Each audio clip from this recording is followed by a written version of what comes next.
All As long right. as if Ray doesn't have to talk and doesn't have to steer the ship off the road like he usually does, then it's good. Yeah. Look at me. I'm the captain now. There you go. Yeah, you can have it. Good, because we drive it straight into a volcano usually. So Except for that's the heart, Tim. And that can never be mended. You know that. The heart always breaks. Nah, dude, one of your girlfriends take care of that for you. Oh. No, they usually go, well, thank you for the free meal. Have a good day, sir. Ray is a 60-year-old man in a 30-year-old's body. I am, yeah. If anyone doesn't know. Nice. His references are like way older than they should be for someone his age. Oh, you know, Yeah. I would love to see that fight. And I would be rooting for Greg Hardy the entire time. Funny thing, if you've ever wanted to see me in pain at any point that we've been hanging out, today's your day. Ray, they see you in pain every time you do a set. This is true. Damn. Yeah. So Thomas has seen it and Tim's never seen it. No, It was basically if Mortal Kombat was a shitty like Saturday morning cartoon. Like Yeah, exactly. they had like they had a Native American character on there. They had the street tough black guy. Like they had all the stereotypes. WMAC masters. There it is. It's such a. so you're cool saying it show. doesn't hold up? Is that what you're trying to It say? does not at all. It doesn't look fit full, Ray. Let me see that glass. No, Ray, top it off. This is like goddamn amazing. You got No, I just want you to follow the rules. What happens if you don't follow the rules? The wheel gets you back again. This is true. Why don't you two fight each other? There you go. Talked about it. I've been We've thinking talked that, about but it. I didn't want to say anything. We have talked about I'm this still at a for shit. years, I can't man. fight anybody right now. I probably am lose to a so 9-year-old right down. now. I will meet him at a weight. I don't care if I have to gain weight to fucking fight Tim, but it would mostly be like it would be a rolling match in the cage. Pretty like much. somebody would take someone down. What's crazy is out of all of us, Tim looks like he's most likely to be the wrestling fan. I see so many fucking guys who look like Tim Danko at AIW shows. It's not even funny. And I love I see him, I'm like, I want to buy him a shot, but it's not Tim, and I get sad. Yeah, and this kid's going to be a star, obviously. And that's what they wanted to happen. They want him to get a big win in London. They're hoping that was going to happen. I mean, did they give him somebody they think he could beat? Well, yeah, but I mean, it's not like Vargas isn't tough. Vargas is a tough guy. And yeah, Pimblett was a big favorite. But that's what they wanted to happen. They want this kid to be one of their next big stars, especially in the lightweight division. And now he's won two fights, one by knockout, right, and one by submission. So now he's going to fight somebody tough. And that division's super stacked. So there's tons of people he could fight. Before you put me on, I'm screaming at Cody my Lehman. microphone because you didn't put me on. I'm like, she's Mexican, you racist asshole.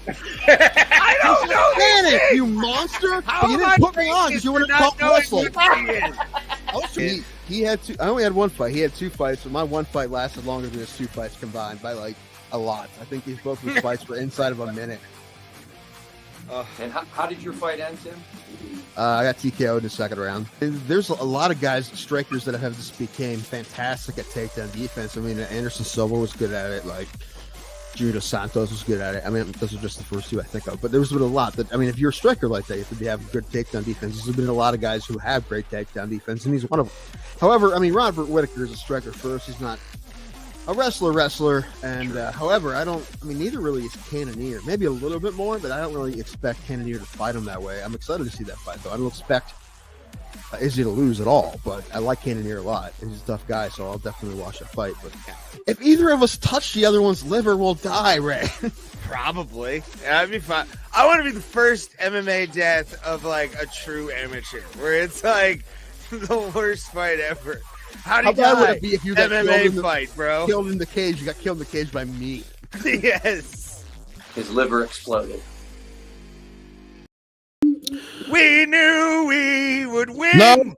No. Number one, you didn't even start from the beginning. You have to start from the beginning. I wrote the whole song out for you, and everyone, I'm just pissed because we were about to do the best bit we ever did, and Ray fucked it up. So you're never gonna know about it. It was gonna be great. There was Why'd gonna you be stop it? candles. You could have let me sing. We had confidence. No, because in it's not funny. Justin over Dustin. It's not funny unless you had the picture. And now we can't have our great Sinead O'Connor. Fight the real power. No.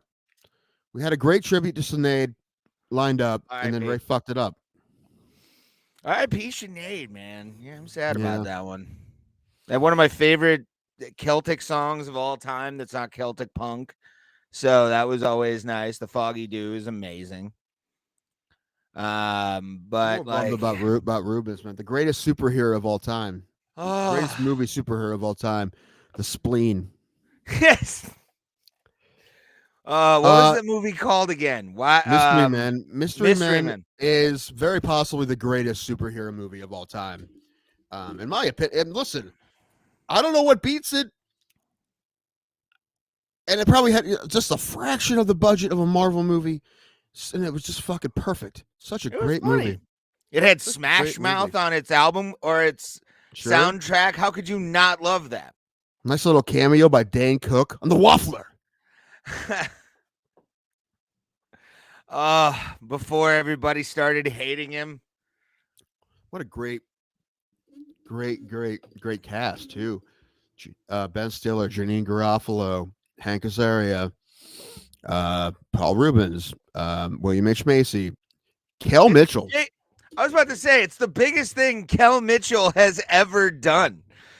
It's well until Good Burger 2 when that comes out, but yeah. Macy, that's not nice. It's just because he had to shave his face. What did you get stung by the way? I got stung right here. And why did you have to shave? Because of that fucking tick I found on Saturday, dude. You didn't have to shave for that.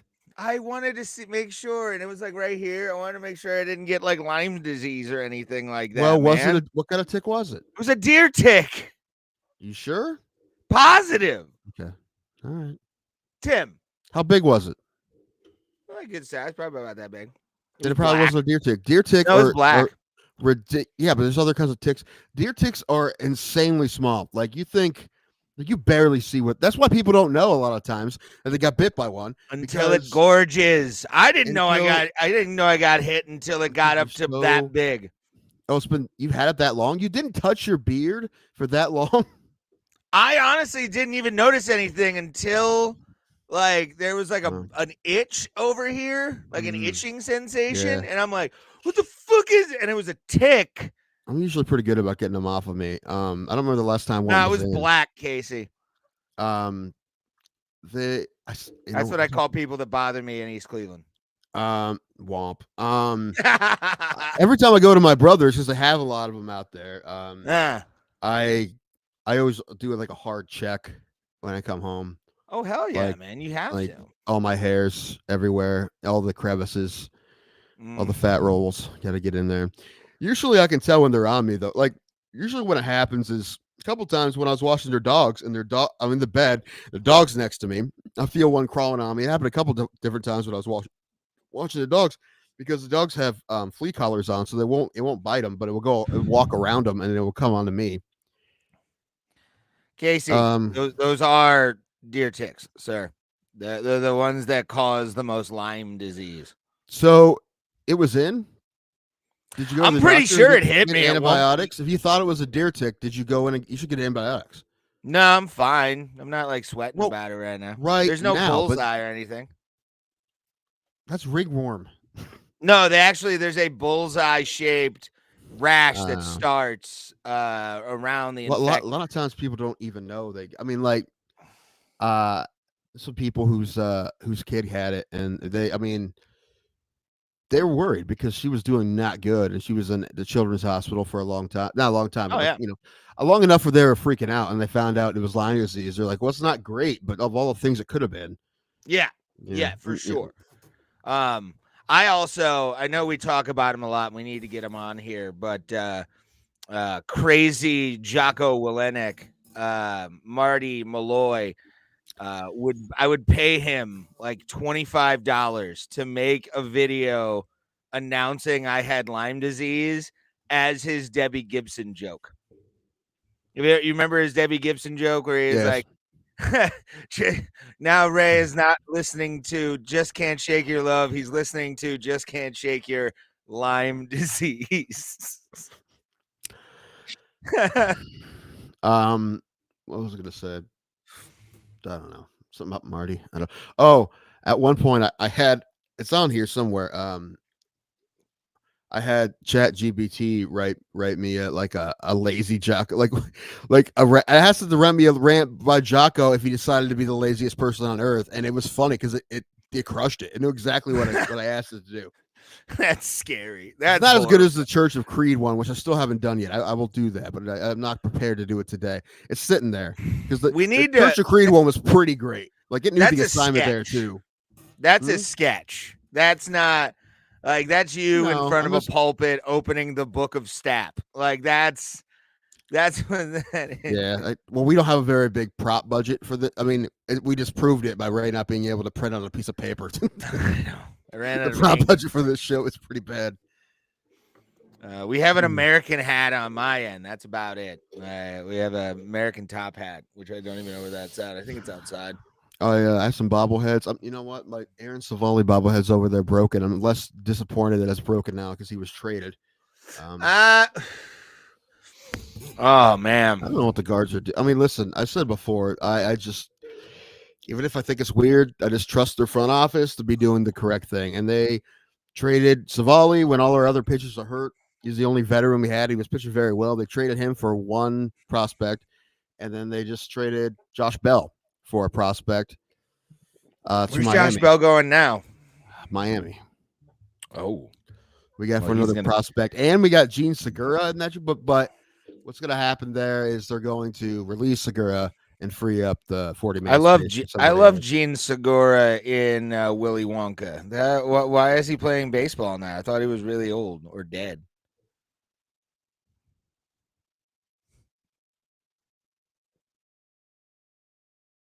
Moving on. Stream keeps buffering. Fuck, is it on us? Is it? No, it's got to be your internet. No, really, Ray? You think it's on them? It's usually on us. No, but it's clear. Casey trying to be a troll. I see. Whatever. Whatevs, yo. What? I gotta figure out how to. Well, I'd have to just turn it off. The Discord app. Like I get way too many notifications with Discord. It's a pain in the ass. I immediately just clear out my notifications like it's really 3 or annoying 4 when times a day. When I had my last week when I was going to Cleveland and I was at Parma and I had to use GPS. This phone actually hooks up to my car. My other phone didn't, so nice. Now I can finally use navigation normally. No, Casey, it's your internet. I think it's what it is. It's on your end. It's buffering. Then it's on your end. Yeah, which is disappointing because you're the only one watching. So no, we got a couple. I'll say this, man. Here's a Cleveland sports thing, quickly. Adam the Bull doesn't know anything about the Guardians. No. He doesn't know anything about baseball, period. I'm sorry. He doesn't give a shit about. He only talks with the Guardians because it's his job. But he says they're like their fifth favorite team or something. He's fine with the Browns, but yeah, other baseball talk on that show. I'm like, dude, they're not. This is not good. I mean, they'll have good guests. They've had good guests. Yeah, but yeah, they're just talking out their ass. I mean, I know that's kind of like what a lot of those shows are. The talking head sports shows, a lot of talking out of your asses and talking very loud and very confidently when you don't know what you're talking about. Ray would be good at that. He does it all the time. Yeah, I would be a great sportscaster. Like a sports radio guy. I would love to rent out a studio for an hour and just live talk about sports and politics that I have no idea, but just be like, I come in the middle. Okay. Oh my gosh, we should do like our own, like almost parody of like a first take type show, a back and forth, and we do it like in characters. So it can be terrible and not feel too bad about it. And then we get a hot chick to host it. If you're no hot chicks. Let's watch this show. Yeah, that's true. We'll find one though. Will we? Good point. I mean, I'm a looker. All right, I'm we not can max like, out at 6. Are you? Are you I mean, Dahmer? I would say I'm like a solid 6. Solid If 6. if David Koresh was a thumb over here, Yes. And he was able. Hey, he was I able know who's to calling you a block all of his 6. prick- All right, listen. So- If you're 6, I'm a 5.5. Yeah, I would say, yeah. Maybe I'd put you on the 6 level. Yeah, I think I'm a 6. Our personalities, like making women laugh, is what makes us like 6s. I'm not saying my Yeah. looks No, are great. no, dude. If I had the personality that I kind of look like I do, like I was just really into board games. Looking the way you do, I would not be surprised if you had 1 or more 20-sided D&D dice. I don't think I do. I may have some sort of game somewhere that has one of those. Settlers of Catan. You know what? There was a baseball game that I had when I was a kid. It was a card game. It was basically like, kind of like a Pokemon or something, but it was baseball players, and you would roll the dice. That. And yeah, I think I still have it somewhere. It was actually really fun. Interesting. Probably get some money for that from some baseball board game collector. I remember one of the best players I had was Alex Ochoa, who I don't remember at all as a player, but he was some reason he had a really good card. I don't know. Tim, do you play chess? No, I don't. I'm a terrible chess player.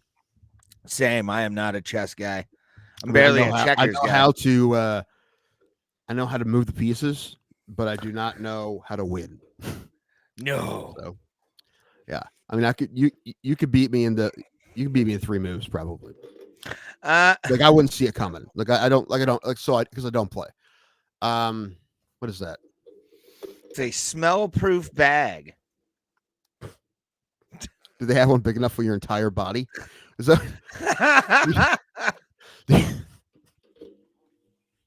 Do you put those over your testicles when you go out? Well, actually, the ball koozies they did give me were quite nice. They actually absorbed a lot more than like MeUndies, which was good. My mom went to see my family last weekend, and they're hanging out with my great aunt, who's hilarious. She says her 70s, but she's a funny lady. And my mom came home with this like rubber looking thing, koozie, but it was rubber. I'm like, what is this? She's like, it's a condom. I'm like, what?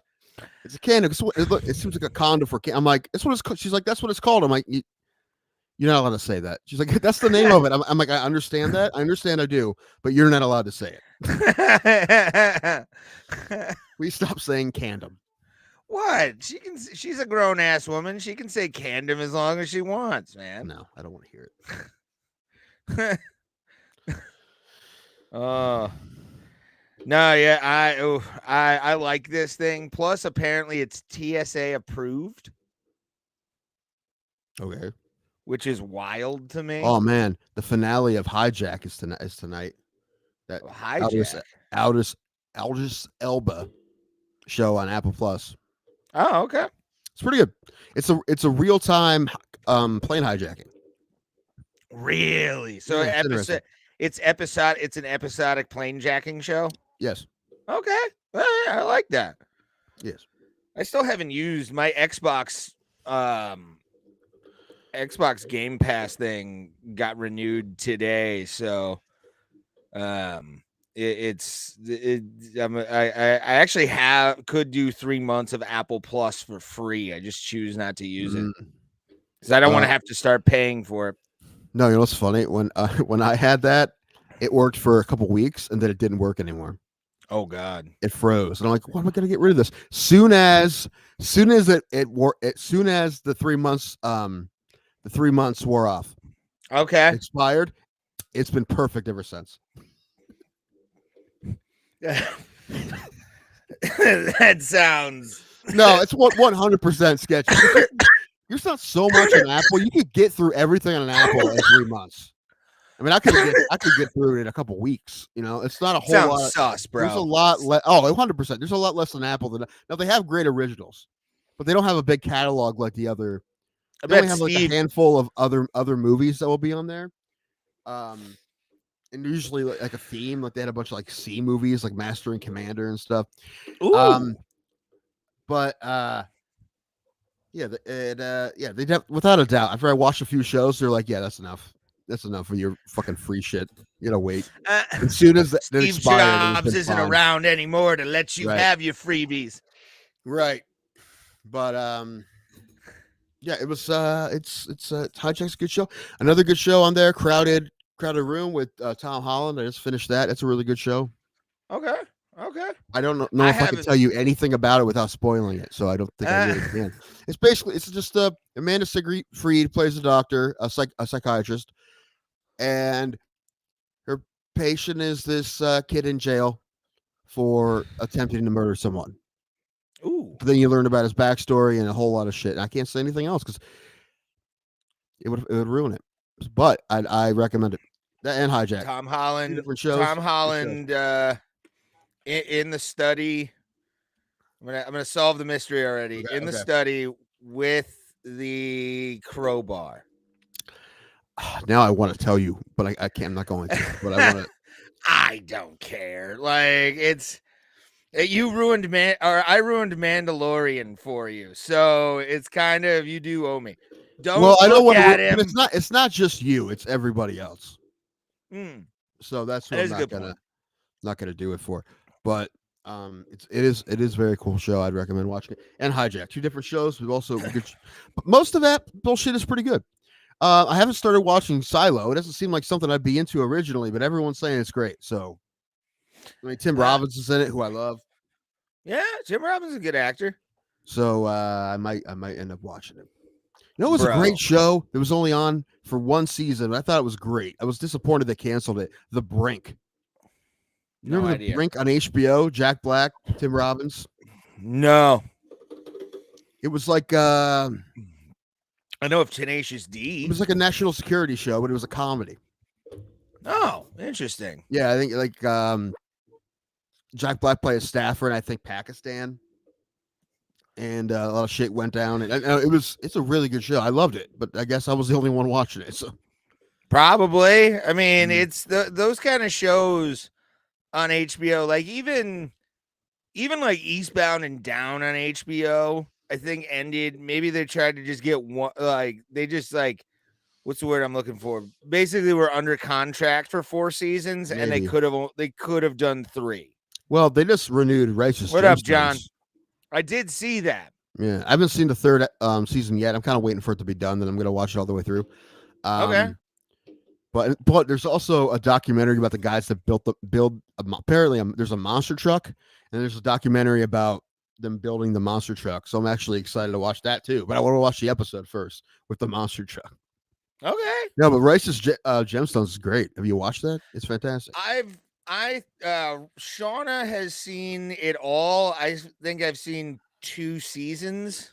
It's hysterical. My grandfather loves it. Like it's for everybody. It's a funny ass show. No, it's really fucking. Who's the one guy that they like had the devil tattoos? That was like indebted to. I don't know. I'm like Daryl or guy something like that. one other thing, but that guy does a great job of that. Dude, he crushes being a creep. It's so funny, man. That's one of those things. Just good advice that when you don't audition to get the role, you audition to show them what you would do with the character. And if it's right. I'm sure that guy was just an audition, and he came in and was like, dude, this guy's fucking perfect. Because I haven't seen that guy on anything else. So I could be wrong. Yeah, no. But that's probably what happened. It's probably an audition situation. It is also like, I think a lot of, and this is nothing against the person I'm about to talk about, but because he's been so prevalent in so many movies over the past like 20 years. Danny McBride, I never see the character he's playing. I see Danny McBride playing a character. Like ever since This Is Us, that's when I really This is the end. This is us. I wish this is the end. Yeah. Oh, no, this is dude. Yeah. No, you're right. Real quick about that show. He doesn't have a whole lot of range. One time Shauna was watching This Is Us. And I go over to her old house when she was living there, and I just see her weeping, just open crying, like kind of ugly cry. And I don't know what this says about me, but because I didn't think of her watching This Is Us. But the first thing I thought was, "Oh God, what did I say or do to make her mad? Make her cry?" Nah, I think did it take like 3 seasons for them to tell you how the dad died? I think, yeah. And when they did, it's like the most heartbreaking thing ever. What was I didn't watch the show, so I'm guessing. I think it was. I think I'm gonna say it. I'm gonna spoil it. I think I could be wrong because I didn't watch the show. I think he died in a fire because there was a house fire and he went back for the dog. And he died. I think that's what it was. I could be wrong. I didn't watch the show. Could have had good Chinese food later. Instead, you're fucking dead in the fire. Womp womp womp. You son of a bitch. Could have had a dog roast. Mm-hmm. Anyway, well, I think Danny McBride actually I want to see him in other roles because I think he's actually a good actor. Like, I mean, the one thing he's kind of did out of the side of the box was the one John Riley, the one of the Alien sequels he was in. Oh, okay. Yeah, I didn't see it, but I know that's like one thing that he did, and everyone said he's really good in it. Yeah, there's no doubt in my mind that guy has more chops than that. I don't know. He's just so good at the comedy shit. And I mean, the first thing he ever did, like how he kind of broke in, was the movie he made by himself, Foot Fist Way. You ever see that? Mm-mm. You didn't ever? Oh, dude, you got to watch Foot Fist Way. He's a Taekwondo instructor in North Carolina or South Carolina. Oh, wait.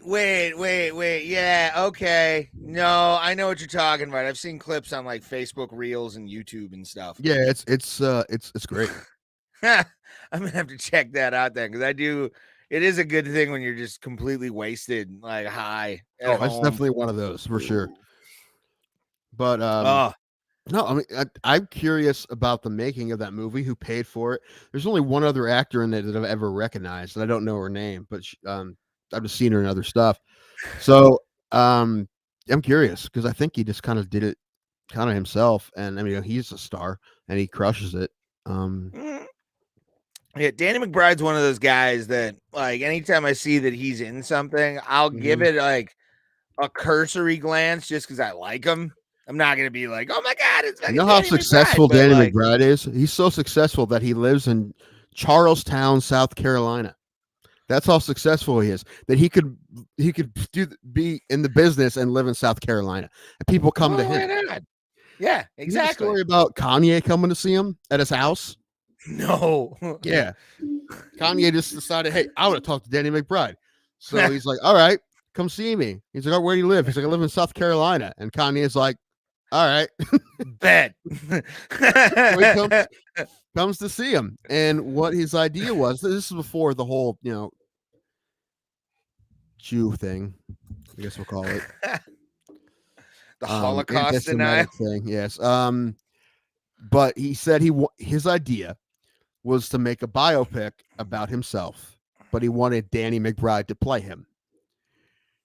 And I'm like, make it now.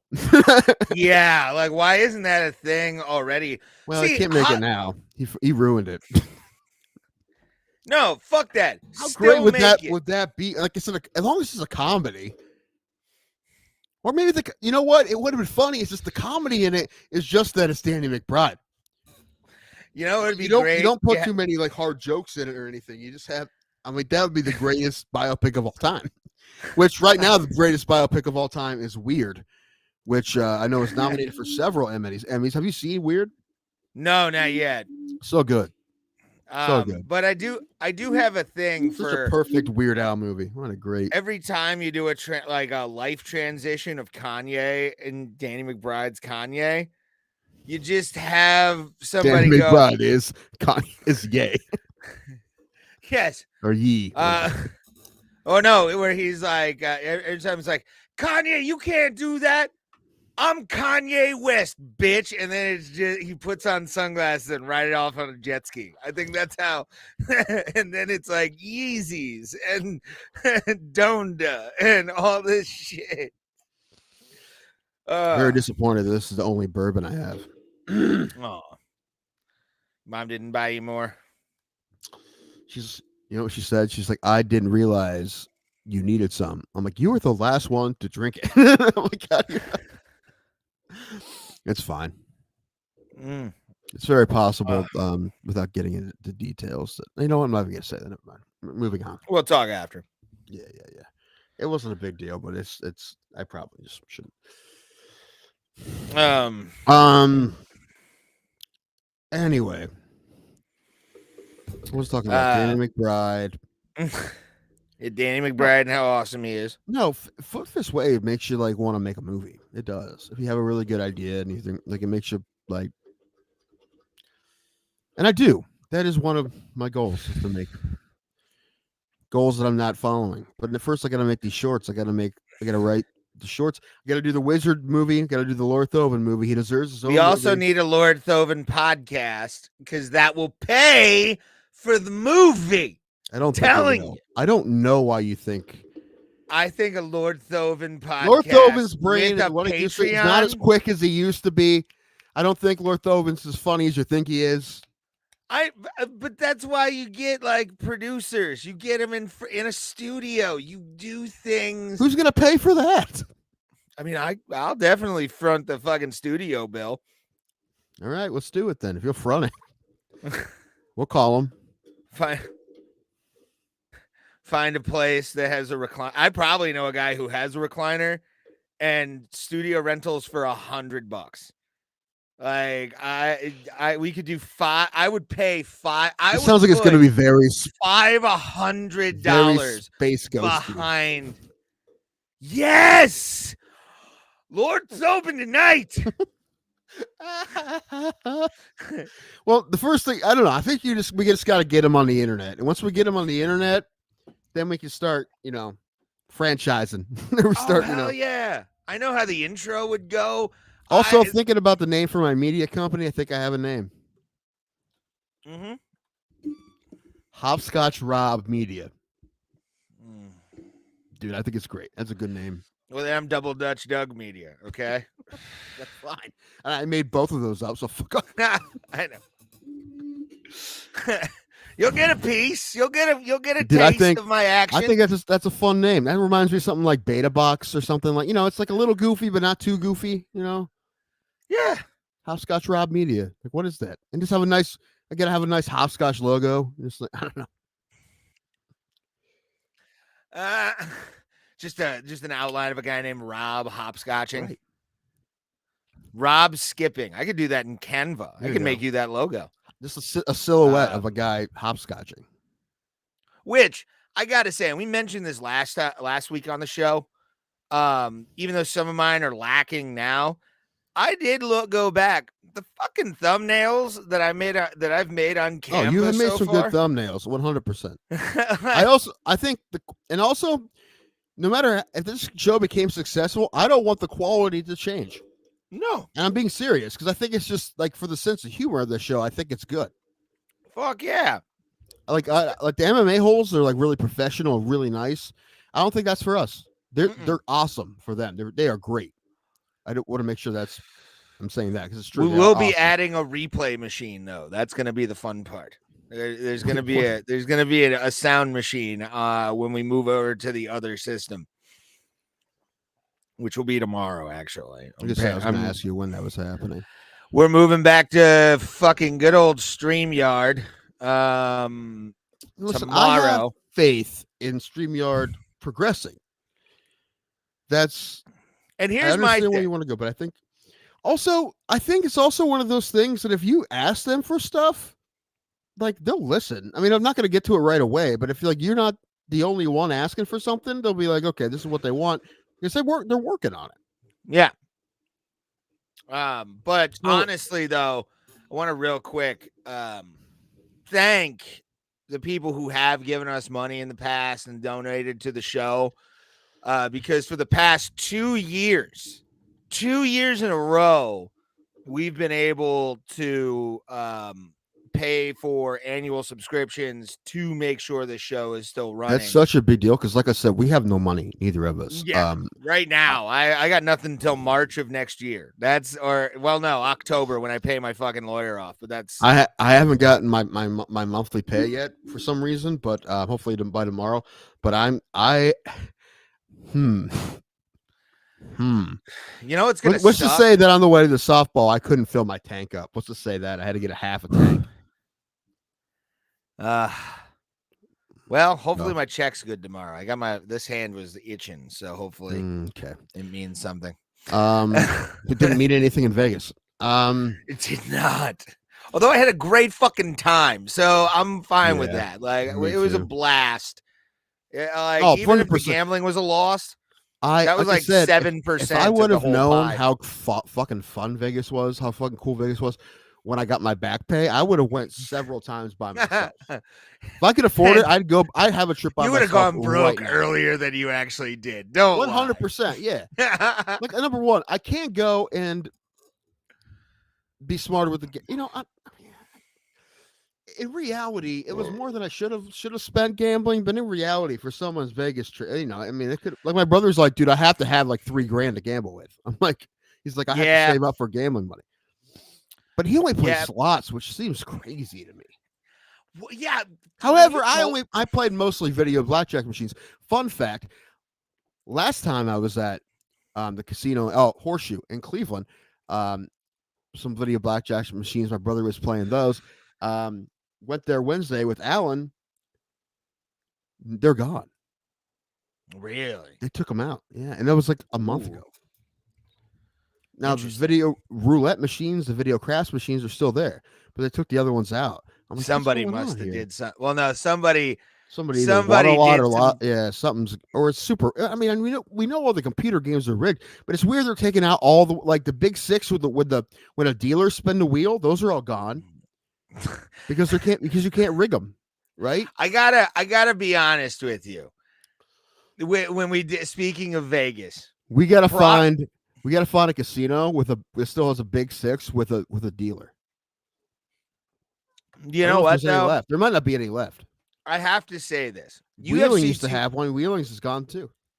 Paulie D was great. Okay, it's a great time. Going to the Heart Attack Grill was a lot of fun. Amazing always. Haven't been there in years, so that was fun. But UFC 285, fan-fucking-tastic. But my favorite part of the whole Vegas trip was the last day, or when we were after the show, you and I, and you're in the big six wheel, just. Dude, how much fun did I have playing Big Six? And I only lost like $100 or less. Yeah. Like, so my point is, I should have just been playing that the whole time. That's such a fun game. And that that family from the Netherlands we met.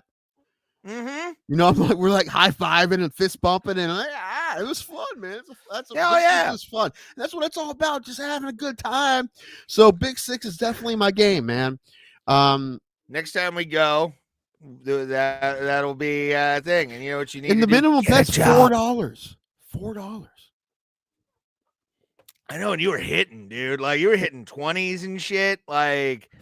Well, no, here's the thing, Ray. We plan a trip, and I just have to be like, all right, I'll start DoorDashing. And I'll DoorDash until I get that much money, and then I'll stop. I gotta start DoorDashing. You have 6 months. 6 months. I think I have a year. Oh no, okay, I got you. It's till next March. Oh no, 8 months. It's less. It's like I think 4 or 5 months left. So I got one more, Tim. One more goddamn rehash of my what do you calls it? Work privileges before I'm done. Wait, what? One more what? One more restart of my work privileges because you have to renew those every 6 months. Okay. All right. Fucking power went out in town and now the roads are a mess. Ooh. Yeah, it sucks. Yeah. And you're in Utah, kid. Like that's. Hey, something happened last weekend in Utah. I don't know if you know about that. Through a bunch of bullshit. Yeah. I almost overdrew. I wasn't gonna get it, but I'm like, Ray's gonna bitch at me again. That was part of it. I knew you were gonna bitch. No, my goal was then to give you MMA core links so you could watch the replays for free. That was gonna be my thing. I fell asleep watching the main event. Yeah, I was tired. But I woke up when I heard like Anik go nuts. I'm like, what happened? I saw the replay. I'm like, all right. I didn't mean to. And it wasn't like it wasn't a good fight. It was great. I was grabbing a beer. I thought I had at least a couple more minutes of something going on, man. And then all of a sudden I heard my buddy John losing his shit. I'm like, what the fuck? Yeah, dude, like Justin's head kick was fantastic. That was so cool, so cute. Right over the top, wrapped around the back of the head, toes made connection with the spinal cord, and the cubic zirconia cracked, and I'm so happy about it. It's called karma, bitch. And at first, I'm like, why would you even? You don't need to compare it to the other fucking Leon Edwards kick. Then I didn't realize that they both happened in that same building, and they were right. It was kind of the same kick from the other side. So when I saw the replay, I'm like, all right, I get it now. But I'm like, give the man his moment, dude. Still. But anyway, yeah. The main card was great. There's a lot of finishes, and the one decision was very close. I do think they got it right. I don't think Pierre won that fight. But...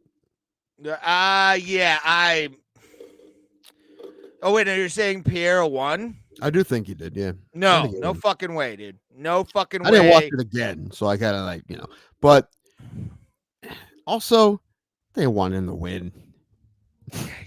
Blachowicz winning doesn't make any sense, for anybody. Tony Ferguson, they're gonna have to cut him. I think. I don't think he's gonna stop fighting. Yeah, no.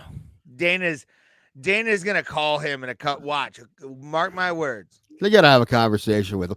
Not saying that Bobby Green, it's not like Bobby Green is a terrible fighter, right? But it was just not that long ago. We thought we were super pissed and we never got Habib and Tony. In hindsight, we're like, man, that would have lasted about 8 seconds. No, don't be that person. Don't be that person. What? No. He had no fucking shot against Habib. Habib's the greatest of all time. No, he's not. Fucking one of them. No, not even. He will be a mark in history, but he will never be the greatest of all time. Man, dude, he was finishing everybody at the end, and I'm not gonna fucking argue with you because your argument. We talked about it. Your Khabib hate is so ridiculous. It's like saying that the sky is purple. I mean, I wasn't the one that started the whole Dolly incident. He was. So it has nothing to do with how good he was a fighter was. Although I did just rewatch on Fight Pass, which $100 came out this month. I really wish there was an option. I looked. Why can't they take $8 a month out? They can't. They don't. They take 100 out one time a year when I really need it. Let's get an overdraw for that. That's how my annual subscriptions are. Like those just get taken out, and you're like, no, why? Yeah. I needed to eat. How dare you? And then two days later, I'm okay. So I'm like, ooh, I get Anthony Cumia. Yeah.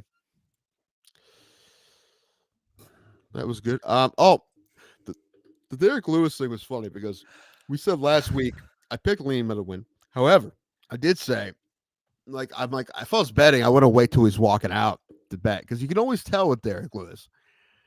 And especially when they were doing the introductions, I see him like, oh, fuck, he's going to beat the fuck out of this guy.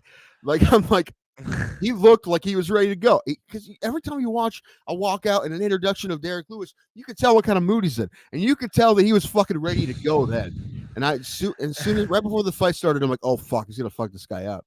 I didn't think it was going to happen that fast. So want to throw some bullshit. I don't know. My dick has a mind. Everybody's dick. Y'all's dicks have minds of your own. I did have a video that I wanted to play. That Chris Van Vliet. Do you know who Chris Van Vliet is? Greta Van Fleet? No, Chris Van Vliet. No, I don't know. Chris used to be the Channel 19 entertainment reporter up here in Cleveland. Now he has. He went to Miami for a hot minute, was like the entertainment reporter down there. And if you could central cast a guy who was doing an entertainment report in Miami, Florida, it's this fucking Canadian. I can see it. He is such he's a pretty fucking boy, man. And but he posted this, and I did enjoy this part. I'm gonna screen share this because kind of fun. I thought it was awesome, and you may get the reference, you may not, Tim. Let me see if it's this one. Nope, it is not that one. There it is.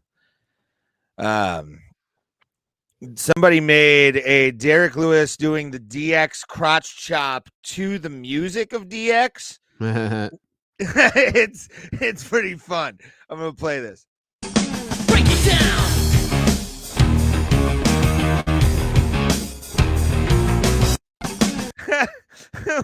When I saw that, I was like, "That's so fucking perfect, That's man." fucking is that the wrestling thing?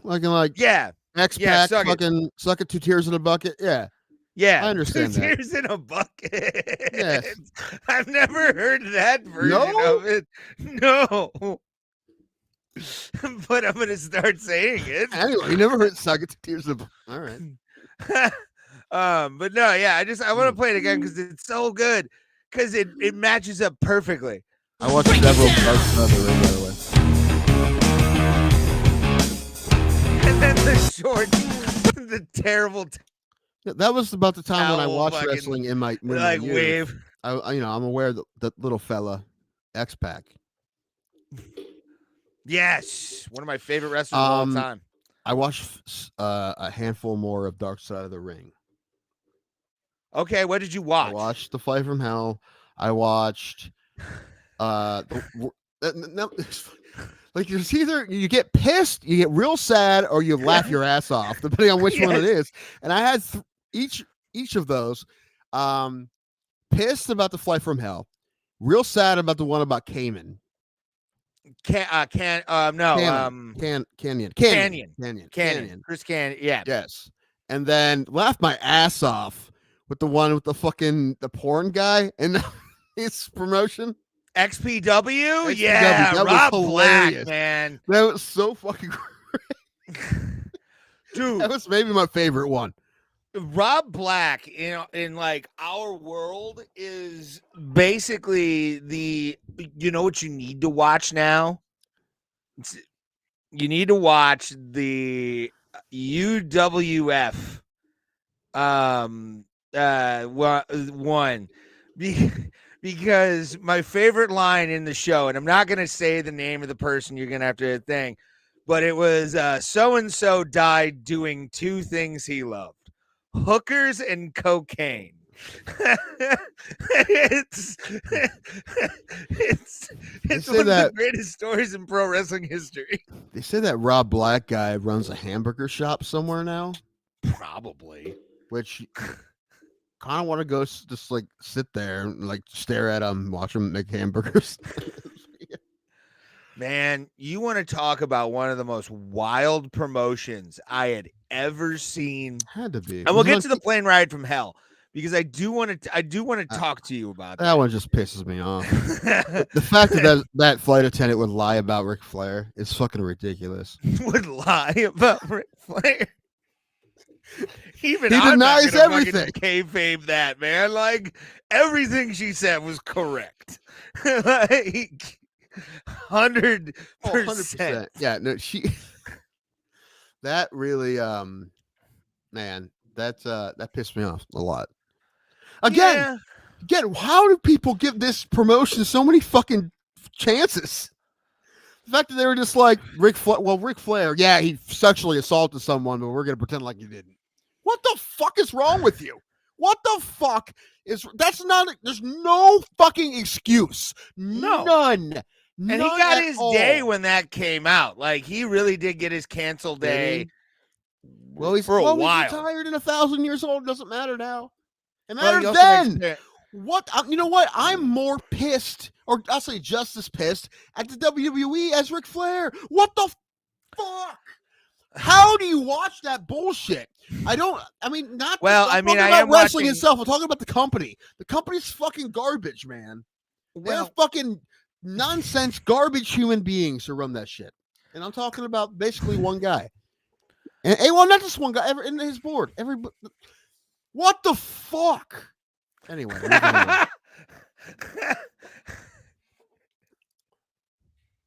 You're not saying anything I don't already know. Like, right. No, I mean, let's cut this out. This is a non-wrestling fan just learning about these things for the first time, and his reaction to it is, why do people watch this company? Not wrestling. I understand people find it super entertaining, and that's cool. That's fine. But the WWE, you should be like, fuck no. No. No. I honestly, like, at this point I sometimes think about not watching the UFC for the bullshit they do. They do nothing. Well, Dana close. did slap his wife. I mean, well, yeah, but he also, great. But compared to WWE, it's fucking nothing. No. Oh my God. You should look into the Ring Boy scandal. I'm done. I'll send you articles on the Ring Boy scandal in like the 80s. Oh my God. It's I will say this about Canyon though. At one point when he thought it would cost him his job to come out, at one point he may have been right. At one point, yes. I will say that. And like, when do you know? When do you know when it's going to be okay? Yes, I think he could have came out earlier and it would have been okay. However, when did that change? When was that line crossed? When did that threshold happen? Like, you don't know. He doesn't know. You got to fucking guess. And also, he had all kind. He's bipolar and he's very. He was. I was about to say, to be honest with you, I will always, when it comes to gays in professional wrestling, even though he's part of the Ring Boy scandal, would be Pat Patterson. I always defer my opinion on gays in wrestling to Pat Patterson, who wasn't. What opinion? He never really talked about his personal life. He never really did anything about his personal life. It was a quiet secret in the WWE that Pat Patterson was gay, because he had a boyfriend named Louis who was with him until he died. Oh no, Louis died first, and then Pat died like maybe 5 or 6 years later or something like that. But like everybody knew Pat Patterson was that, but yeah, it wasn't. I'm not saying it wasn't talked about, but it was one of those things where it's like, Pat Patterson's one of the greatest workers of all time. So who gives a shit if he fucking likes to suck a cock every once in a while? No one should ever give a fuck about that. Exactly. And that's what the tragedy about Canyon is like, Pat Patterson didn't pull him aside probably and be like, look, I know you're gay, right? But like, just worry about the work. Don't worry about your personal life, being gay, any of that kind of stuff. Nobody's going to ask you. Nobody's going to care. Okay. This is wrestling. There's been plenty of gay wrestlers. Also, it's a gay sport. Well, so is UFC by fucking that standard, son. Sure. But there's no Val Venuses and. Although I will say, Miranda Maverick, North-Southing Priscilla, Koshera, I'm not gonna lie, pretty hot. 69. All right. There used to be a bar game at UFC shows back when I used to go to bars for UFCs. All of a sudden, you just hear go 69, bro. Well, Ray, how ironic you're enjoying Bud Light while defending gays. Yes, I'm not going to let the gays ruin that's Bud Light. That's not ironic. That's on brand. Who's that one guy? JBL was JBL's protege, Orlando Jordan. He was a bisexual man. He wasn't a full on like he couldn't make a choice. Hey, Paul. Hi, Pauls. Good to see you, buddy. It's all good, brother. I get it. It's fine. Yeah, it's fine, brother. Just you're not allowed to quit without you got to send us an email of like a big letter of resignation. And several at least paragraphs. 2 weeks notice. We need 2 weeks notice. It's true. Several paragraphs. I want to say thankful for the opportunity like 3 or 4 times and that. No, 2 joints. Fuck you. I'm going to have goddamn Miller Lite like a goddamn champion. I have Miller Lite sitting on my couch until this Bud Light's gone. Bud Light's not going anywhere.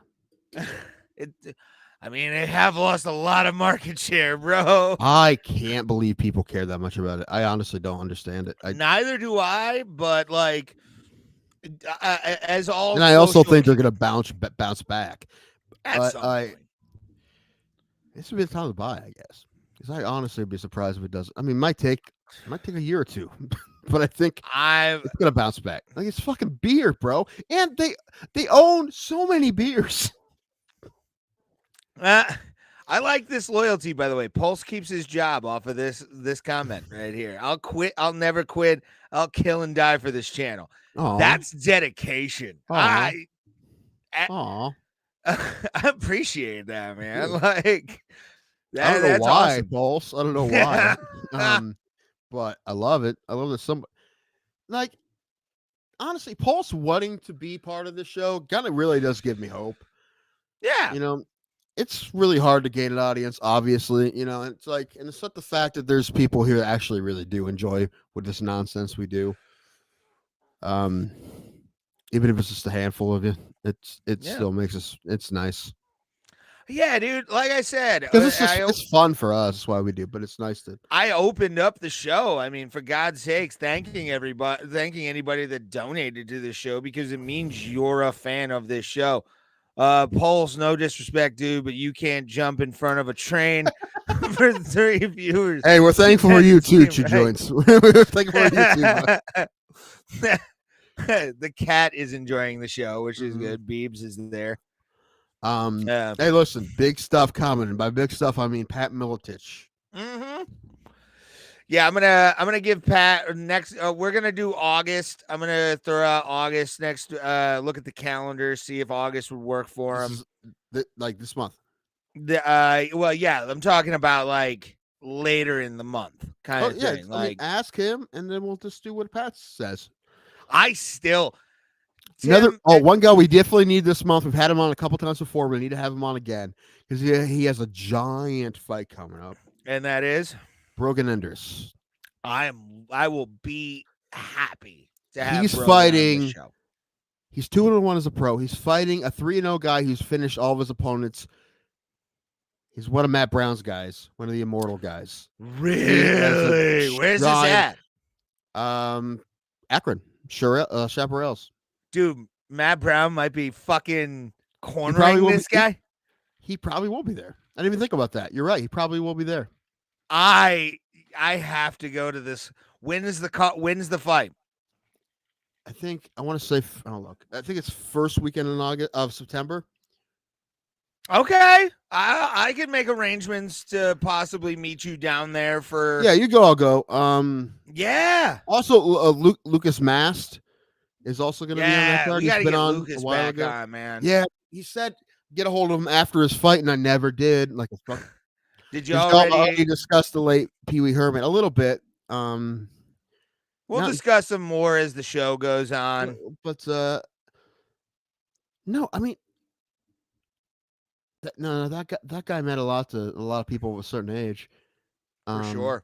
And you know what? And the age range was more than you think because of the movies and stuff, and when the show was, because it was syndicated. A lot. And not only that, but he was just a great actor. Period. I mean, what was the Buffy the Vampire Slayer? Is that what he was in? Yeah, he was in Buffy. A movie I watched on Viceland the other R.I.P. day. Spleen. That was my favorite role of his. The Spleen. Oh, what was I looking up? Oh, that's right. I loved him as Derrick in Blow when he played that coke dealer hairdresser. Yeah, man, you want to talk about one of the coldest characters ever when he was just like, this is 9-9. not my problem. You need to take it up with Diego. Right. He September 9th is that fight, Brogan Enders. Oh shoot, what's the name of the guy? I will undefeated. Send me a link for tickets, and I might be able to make something work. Miles Robinson from Columbus, Ohio, 3-0. Look at his fights. Win, strikes, round 2. Win, KO, TKO, round 1, 222 in. Next fight, win, punches, 37 seconds in. Brogan, listen, if there were odds for this fight, this guy would be probably a plus 400, 500 favorite. Or minus 400. What's a front row table cost? Is Scott Corbin doing this? Maybe we can get a hookup. No, we can't get a hookup.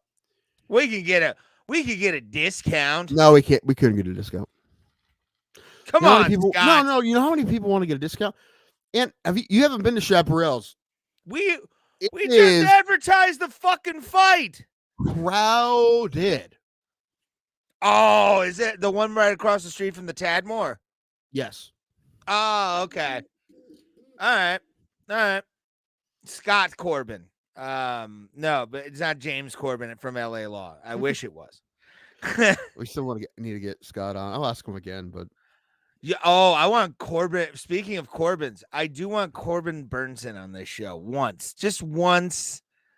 I want Corbin Burnson on this show so we can talk Major League to him. Like he hasn't already had that done multiple times. let's ask every single person from that cast, and we'll see who is like still into talking about it. See, here's the problem.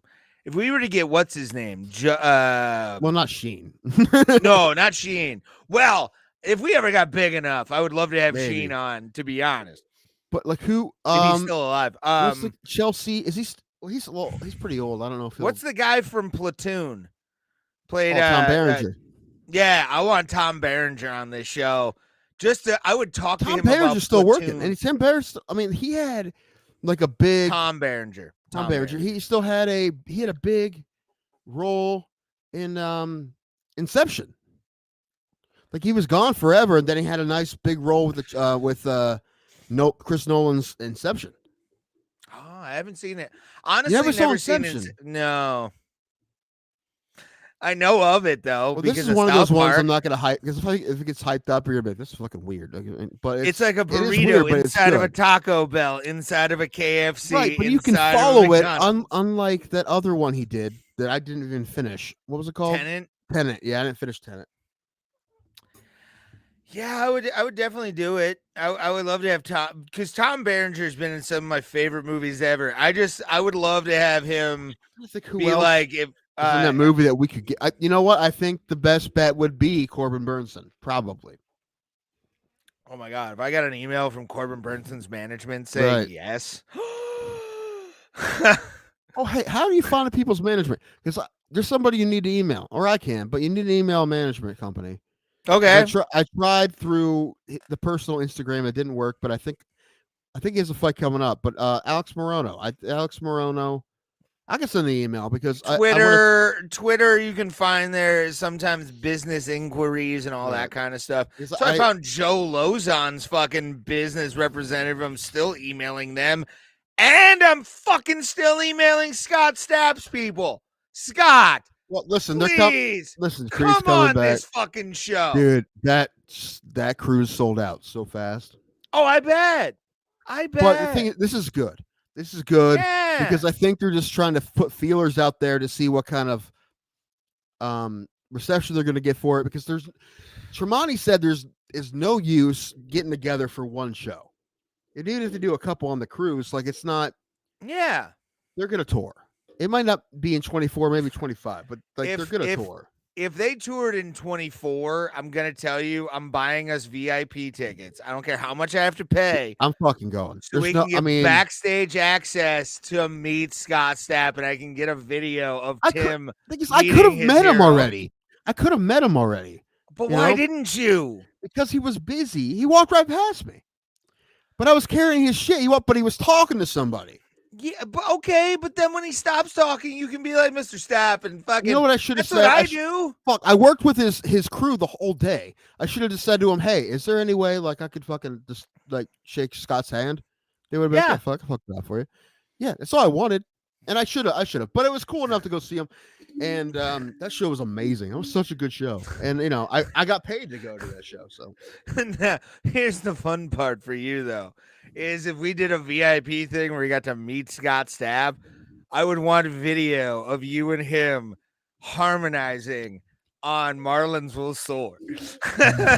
Let's play ball with Splendor.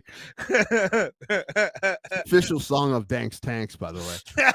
It should be. If you aren't blaring that from your car at the softball field, I'm sad by your choice of not doing it. You missed. Dude, we had like 14 guys. We've had 19 different guys play on our team. We have 14 on the that I bought shirts for. 6 of them showed up last week. We had 8 guys. You start hounding them. And so have basically, have they all paid? We had everyone but one guy. Hunt him down. I know. He shows up. He'll show up again. He just had a tournament. I guess he got hurt. But anyway, what was I gonna say? So we had 8 guys, and because of that, we had to have the second game. We had 10. One guy filled in for us, but we had someone from the other team because they want to play. So they had someone catch for us, right? Which means I couldn't play catcher, which is where they fucking stick me because I stick me because I'm not I'm terrible. So I had to play second base for 2 games. Just see me playing middle infield, bro. Oh Jesus! I made one play. One? I'm play. surprised. I was giving you 0 on that kid. Well, for the first game, I got a line drive just annihilated at me, and I was wearing like a small. I was wearing an infielder's fast pitch glove because I don't know where my glove went. I lost it, so I'm wearing my sister-in-law's gloves from high school. It hits. I thought I had it. It nailed me in the palm. I thought I had it. I looked up and it bounced out. Oh, those are the worst. And it got me right in the palm. It stung hard. But later, there was a run around first. They hit a hard ground ball. I fielded it and tossed it to shortstop. Underhand toss. Got the out. I'm like, we did it. We did it, guys. But I had no range out there. Please tell me. Please tell me you just went like that. You fist pumped because you tossed it to second base and got the out. Probably because at that point, it was like we knew it wasn't any good. My last at bat, I didn't even realize this. My brother told me, but they were in so far. If I knew that, I just would have like swung as hard as I possibly could. Probably would have whiffed, but I just try to get over their heads. But I did get a hit, but nice. I didn't do great. I walked like 4 times, and I went 1 for 4. Not great, but I'm 6 for 14, which is still in the 400. It's not bad for me. Yeah, it's a good average. Dude, my muscles are deteriorating. I still think I have MS. Because you're not using them, Timothy. I have all the symptoms. Have you ever done cocaine? Yeah, it's been a minute, but yeah. Okay, then you're fine. Tim didn't call his niece's team and for replacements. 30-1, bro. All I needed to say. You know what's funny? My niece wants to she wishes she could play catcher for us, but she's not old enough. It's like, aw. And that's a league that doesn't really give a shit. If she was like a teenager, they wouldn't care. Like my sister-in-law a couple years ago played for it. It's a men's league, but if you need a player and it's a woman, no one's gonna bitch. So we just like to play. Especially, it doesn't really matter to the end of the year tournament. That's what really matters. Yeah. But which honestly we can beat all those teams. I don't know if we will. But we can anyway. Wouldn't it be funny if you're updated the niece's team? She had a tournament this weekend. They lost their first game, but then they ended up winning the tournament and beating the team that beat them. So they're 34-2 now. Pretty damn good record. Fuck yeah. I do. I just got sent this video and I feel like I need to share it. Okay. Because it's a rare Bruce Buffer fuck up, but it involves a boy, the man whose balls is hot. Hold on. Ray, do you understand this? As a tribute to Sinead O'Connor, I'm including a can of cranberries in my dinner tonight. I don't understand that one. She wasn't a part of the cranberries 2 joints. Yeah. Is that what you're thinking of? What's her face that died in the car? Yeah, she died. Yeah. Is that what he was thinking? Maybe. Cranberries is fire though. Apparently Bruce Buffer, not known for many fuck ups. I'm gonna take him off there because. Dude, he fucked up saying Uricksville. That was pretty funny. I was so ready. We went to Vegas to hear him say Uricksville, Ohio, and he fucked it up. Was that Uricksville or something like that? Yeah, he fucked it up bad. So bad that I'm like, where did he say he was from? Then I saw it later. I'm like, oh, he just fucked it up. This is for in the red corner, a brawler holding a professional record, 2 wins, 9 losses, and 1 no contest. He stands 6 feet 3 inches tall, weighing in at 256 pounds. Wait. In the red corner.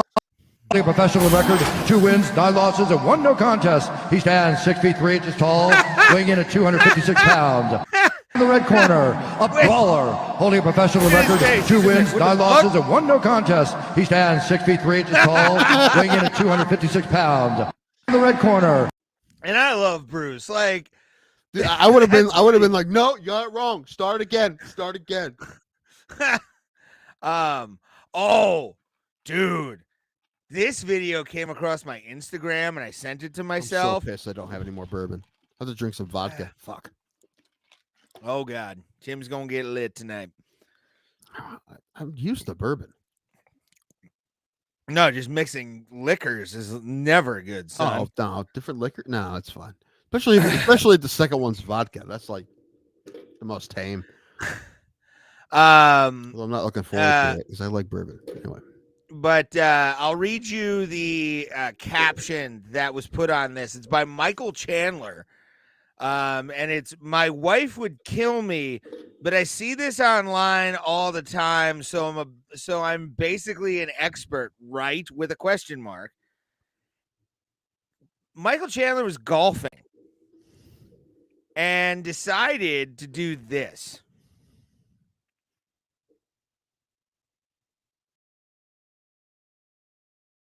Michael. Up. It's so tiny. It's so hard to see. There. Hold on.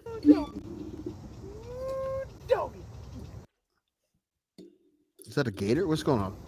No, he's fucking with a snake, son. A snake. Why? Instagram's being gay. Michael. Dude, the thing's striking at his fucking Michael, foot. just knock it off. I don't know about you, Ray, but I see a snake, I go the other fucking way. I run. Well, See, I mean, not run. You know who's definitely afraid of snakes to the point that it's actually hilarious? Our friend Andrew Law. He has like a full-on phobia. Like, we used to hang out with a guy who had a pet snake. He would not go in the room. I mean, I'm talking I'm talking like tearing up, freaking out. Like, I mean, it's bad. Like, I don't Andrew like him doesn't either. watch but his the is show, bad. so we can. Andrew probably doesn't watch the show on a regular basis, so I'm going to say this: if he gets back in the cage and wins, we are invited into the cage to celebrate with him. With the fucking but I'm balls. bringing a rubber snake. No, dude. If you like, if we let's say hypothetically that we had a studio, something, we had him in there, and like, hey, I'm like, hey, we won't bring it out because we know you freak out, but Ray has a pet snake he keeps in the other room or whatever. He's like, don't fucking bring it out. I'm like, dude, I know you're afraid. I'm not gonna fucking do it. And then at some point, we get the rubber snake out. Yes. You know what though? He would not find it funny. He'd be legitimately pissed. He'd get over it, but he'd be pissed.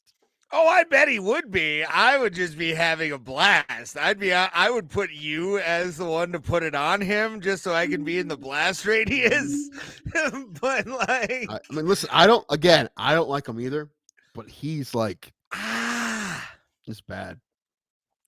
I mean, I don't like rattlesnakes. Don't get me wrong. Like, rattlesnakes freak me out because they're venomous. No, I mean, I'll put a boa constrictor around my neck as long as there's someone there. Someone there who's I may have done it when I was a kid because I remember they brought one to like school one time. You just reminded me of a great story. So I'm working at the Lake Erie Monsters, now known the Cleveland Monsters, the hockey team. And this guy named Jungle Terry was like doing like a animal exhibit on the concourse. And he was going to go out and do something, like, hey, it's Jungle Terry here with us. Come see all the animals at section 75 or whatever. Right? Damn it, Terry. All right. But my dad, and I've told this on the podcast a bunch. My dad was 6'6", 260 pounds.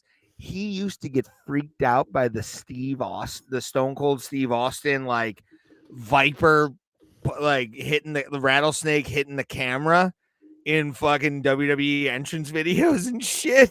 I have a albino python wrapped around my neck like fucking Britney Spears. I've got the fucking, both the ends in both hands. What was that video? Was it Slave for You? What video was it? Well, no, that was the MTV Music Awards when she came Okay. out with it. But it was "Slave for You" was Slave the for You. song. All right. Okay. But no, and my dad used to do like shit, like making like the fish thing. You know, when you get like you catch a fish as a kid, you're like, give him a kiss, and then he throws him back in the water, kind of stuff. So I have this boa constrictor on my body, and my father looks at me, all 6'6" of them, and goes, "Don't you come near me with this thing." And I'm like, "Here, give him a kiss. Come here, because I've got the fucking head." I think I even quoted what's his name, Serrano from fucking Major League. Have to wake up bats. I fucked with my dad so hard that day. It was so fun because just to watch him kind of like back the fuck up. Wasn't that the last Jackass? The one kid they had, his dad used to be a gangbanger, but he's like terribly afraid of snakes. So it's no, it was spiders. Spiders is what it was. Yeah, it was. They had the tarantula in the arena to go one side or the other. Shark was his name. I will say this though, dude. It's always fun to take a quote unquote tough guy and like put him in front of their one real phobia, like Andrew Lowe with snakes. Like that's why it's funny, because they're a tough guy, but there's one thing that they do not fuck with, and it see him just turn into like the complete opposite of their personality. Is pretty hilarious. Well, check the rest of this video out, because even I'm like, what the fuck are you doing, dude? Do this online all the time. He just grabs him by the fucking tail.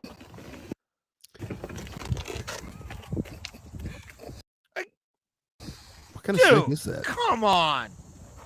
It's pretty fucking big, dude. Also, I doubt he even knows what kind of snake that is. So he probably just, could be. You will never see me. And again, snakes don't Was this bother in Florida? me. Probably Tennessee, Knock it off. actually, because he lives in Nashville. Okay. Knock it off. Yeah, he's got Knock his it off. gym in Nashville. So it's probably, yes, that's some kind of like poisonous ass snake. Get away. It's going to fire back. It's going to fire It's going to fire back. Fuck you, Michael Chandler. Like, Leave him alone. he's going into his den, bro. Like, leave him alone. No wonder you aren't fighting Connor, motherfucker. You can't handle the snake. Are you fucking kidding me? They're gonna find him somebody to fight though. It's not gonna be Connor. Yeah. We got a couple chats here too. Let's see what they are. Move up to 170 and fight Kevin Holland. I never been happier to be wrong than Kevin Holland's fight against Chiesa. Like I said, I hope I'm wrong. I was very wrong, and I'm very happy about it. It looked great, dude. He had good takedown defense. Thank goodness. It's the first time I've ever seen him stuff a takedown. So thank goodness. I love Kevin Holland. He looked fucking great. He says he doesn't want to do 70 anymore. That's fine. I just think, when your weakness still, even though it looks like it may be better, is grappling, you want to fight guys that are, your strength and size. I understand that. But if the cut sucks, I get it. I just want to see him fight as much as possible. And I love seeing Kevin Holland fight. When he pulled that fucking Darce on Michael Chiesa, I went, get the and it's the third time he lost by Darce. And here's the fucking weird part. Like, once I realized he was stuffing takedowns, I'm like, oh shit, he's dangerous. Oh shit. Yeah, as soon as he stopped one takedown, you're like, fuck, like Chiesa's fucked. Yeah. That was the same feeling I had with Francis versus Stipe in that second fight. Because, like, once Francis got that takedown defense, I'm like, fuck. I'm really disappointed we didn't see that third fight, because I feel like, I should have run that back right away. I will say this: there's an internet conspiracy going around. Somebody posted that new. I'm kind of behind. That's new. I'll give you. Would you like to hear my conspiracy? No. All right. Race conspiracy. Derrick Lewis is officially on his last fight of his UFC contract. Mm-hmm. PFL signs him. PFL. I thought the same thing. That's not a conspiracy. I think He beat they'll Ngannou. resign him in the long run. I really do think they'll resign him. Well, he's not going to listen. Number one, I mean, he'll have to wait a little bit because the Tyson Fury fight's going to happen. But if PFL needs someone to fight, that's one. Scott Coker is 100% going after that. That's 100% the number one guy he wants to fight Ngannou. That's not Scott Coker. Scott Coker is not the booker. Scott Coker is PFL. Bellator. You're right. Yeah. Bellator. You're Bellator. You're right. You're Bellator. My bad. Although I would say this, I would watch that on pay-per-view if it was Bellator. That's one. Well, I mean, that's PFL's number one guy they want to get. That has to be. But he's a free agent, and he technically he did beat Francis before. There's no one else out there. Yeah, there's no one else out there that they both suck. That was the worst fight of all time. Anyway. Well, okay. They're both hurt. Look at it though. Anyway, you look at it though. They both came off of embarrassing losses. Yeah. I understand why it happened. Derrick Lewis got fucking choked out in the middle of Madison Square Garden in front of God knows how many people were watching on pay-per-view. God knows how many people, or 20,000 plus at Madison Square Garden. You're going to have a thing. And then Francis getting wrestle fucked the way he did by Stipe. You're going to be off. I'm not saying it didn't make sense why they fucking sucked, but they did fucking suck. Anyway. They did.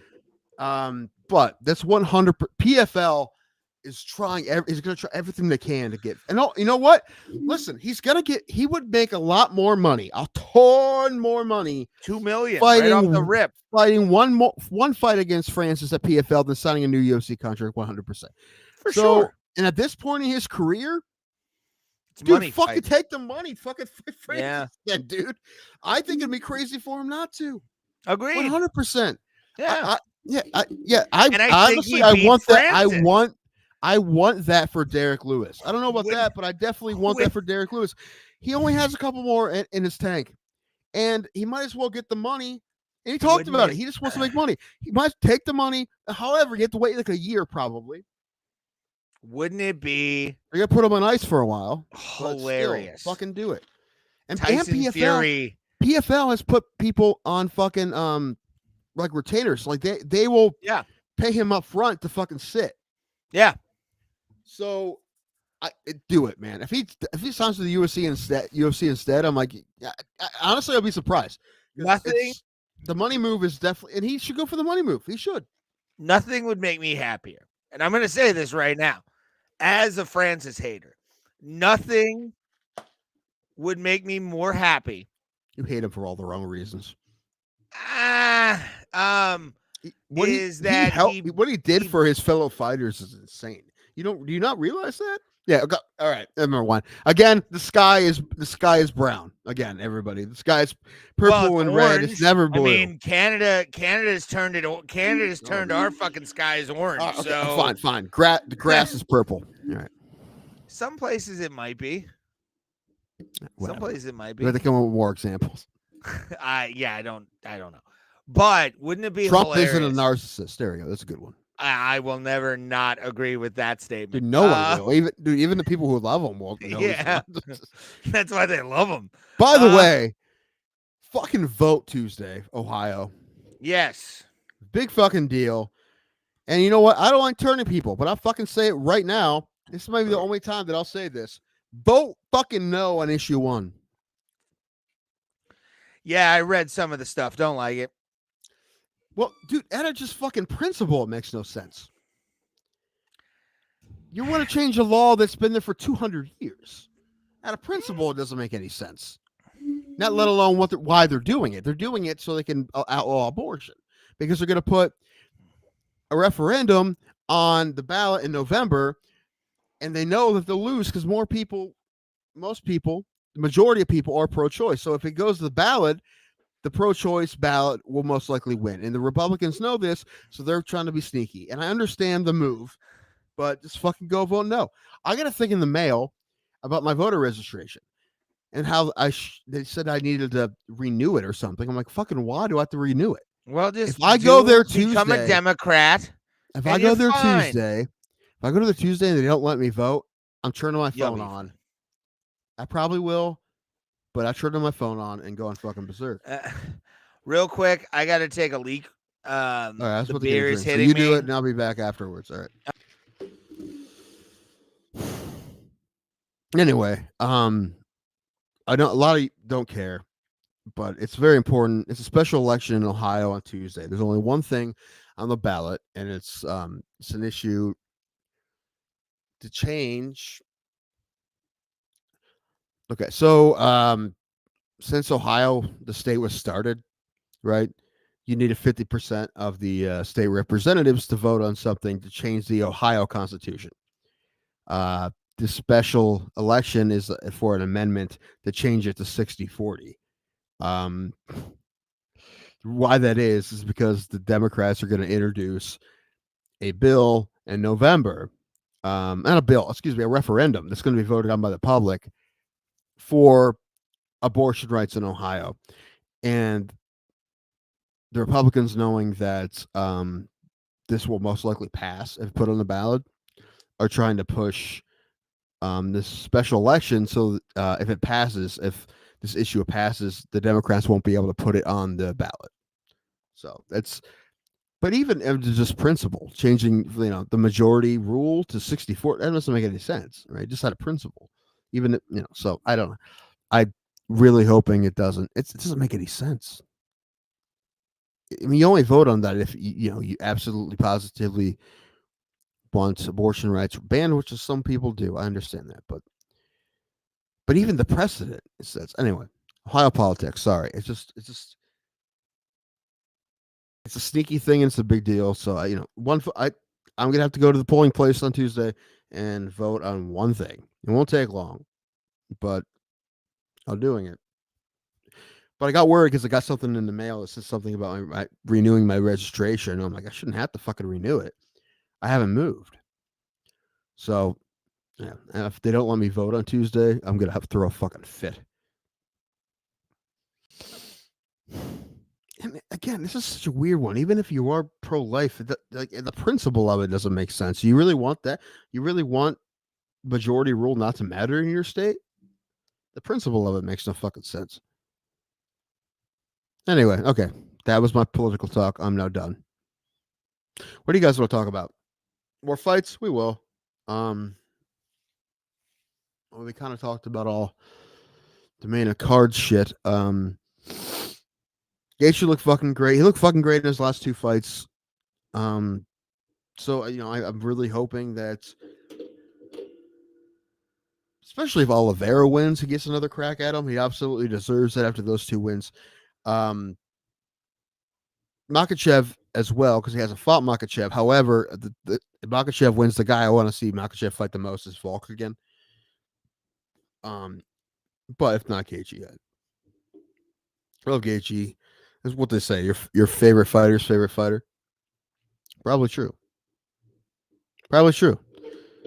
My favorite fighter is Kevin Holland, but Gaethje's up there there too. Let's see. Top 5 active UFC fighters. Who are your top 5 favorite active UFC fighters? Stipe Miocic, Stipe Miocic, Stipe Miocic, Stipe Miocic, and Stipe Miocic.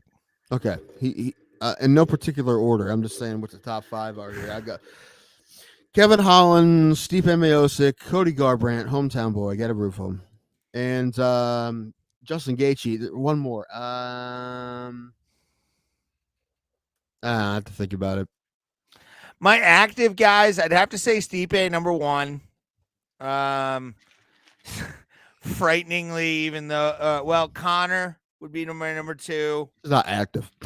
Yeah, he is. No, he's not. Not fucking fighting again. He's not fighting again, dude. No way. He's fighting in December. That's the rumor. Oh, we heard rumors before. Oh no, what is this? Oh, this thing finally took number 5, Bo Nickel, future champion Bo Nickel. Boo. Boo. Someone needs to give him a fight. They haven't yet. There we are. Hold on. This guy Brogan's fighting. I think he had 1 or 2 losses as an amateur. One of them was the Josh Fremd, who's in the UFC right now. Who's fighting Johnny Pickett. Yeah, I know who Josh Fremd is. So he's fucking nasty, this kid. So Listen, Well- I fucking love Brogan, and I love. You know what? If you're gonna fight, I don't know what his goals in fighting are. We'll ask him, but fucking take the tough fights, bro. Fucking take them. Fight the best guys you. 3-0, hell yeah, dude. Especially if he beats this guy, it's fucking huge for him. He's been knocked out before. This guy knocks people out, but I I'm sure they're. I'm not gonna lie, just on paper, worried. As a fan of him on paper, very worried. But not unconfident. I know they're gonna be prepared as they could possibly be down there. It's a huge fight for him. Yeah, we should go to that. And also we should we keep saying this, but we should fucking try to do something for that card. I don't know what. I can talk to Scott.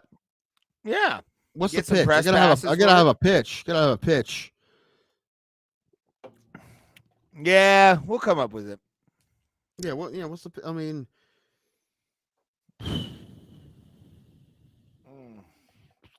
you want to do it interviews all just day, a PowerPoint that says interviews. An all-day live event that goes all the way to the card. We don't have that big. I wish we had that big of a following to do that, like a live podcast before the card. Well, we would listen if we have. It's not about the following that we already have; it's what the following we will gain, and we're going to get people who are fans of all of those fighters, especially the amateurs. They're going to come out, hang out, watch. They're going to watch the fights, and not watch the fight. They'll watch the stream while we have the interviews. Now, here's the thing: what do we do in the downtime? Well, we could have some fucking dead air. It wouldn't be a big deal. Interviews? Why not? No, but I mean, bank interviews. No, I mean, yeah, bank interviews. My buddy who sent me that Derrick Lewis getting called 2-9 by Bruce Buffer. He's like, did you watch it? I'm about to text him and be like, watch it. It just ended up on my podcast, bro. Like, that was hilarious. I saw something for this guy who does a podcast, an MMA podcast called Forged in Ohio. Mm-hmm. And he's like, big deal, guys. Big deal. 40th episode. Big deal. 40th episode. 40th. Suck my ass. Adorable. Actually, he has like a good professional setup, and he has a much different show than us. Have him on. I'll have him on. Why not? Fucking talk MMA with someone who likes MMA. Not a big deal. Cool. Everybody love everybody. And like I said, our shows are completely different. Mm-hmm. Number one, we're live. Yeah, we don't bank episodes on this show. We fucking do it live like two good boys. And if we have nothing, we fucking do it anyway, which is 99% of the time. Exactly. All right, I'm gonna get vodka for some reason. I just told him that we played it on the on the show, and he was like, yeah. He was like, really? And then I said yes, and he was like, yes. Bruce fucked up, and D was pissed. He was more just like, what this homie say? Nah, he was just like, what'd you say? He knew he fucked up. It's fine. Hey, you think Derrick Lewis never fucked up at his job? We've seen him fuck up at his job. It's not a big deal. Everybody fucks up at their job every once in a while. Bruce Buffer. I'll be back. It's Bruce goddamn Buffer. And we since Tim's going to do his thing, we do appreciate all you guys for watching every single week. The numbers are always great for us. We get sometimes it baffles me whenever I check the number of people watching the show, whether through replay or live, is kind of it's I can't say words, mainly because I'm drunk and high, but I want to say, guys, from the bottom of our hearts, I mean, we've been doing this 220 episodes. We're in deep. We're just lazy on getting new people. And you can see my laptop. You can see me. Ooh-wee, ooh-wee, ooh-wee. Actually, that was kind of cool. Wait, it goes on forever and ever and ever.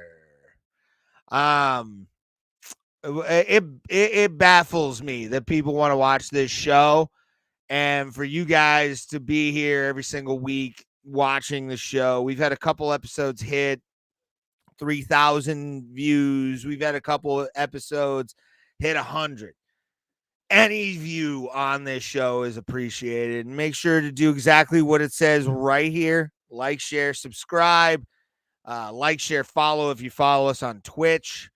To me, this show it's weird that we have a fan base of any sort. Like, I was not expecting us to get any listeners, any people really caring about us.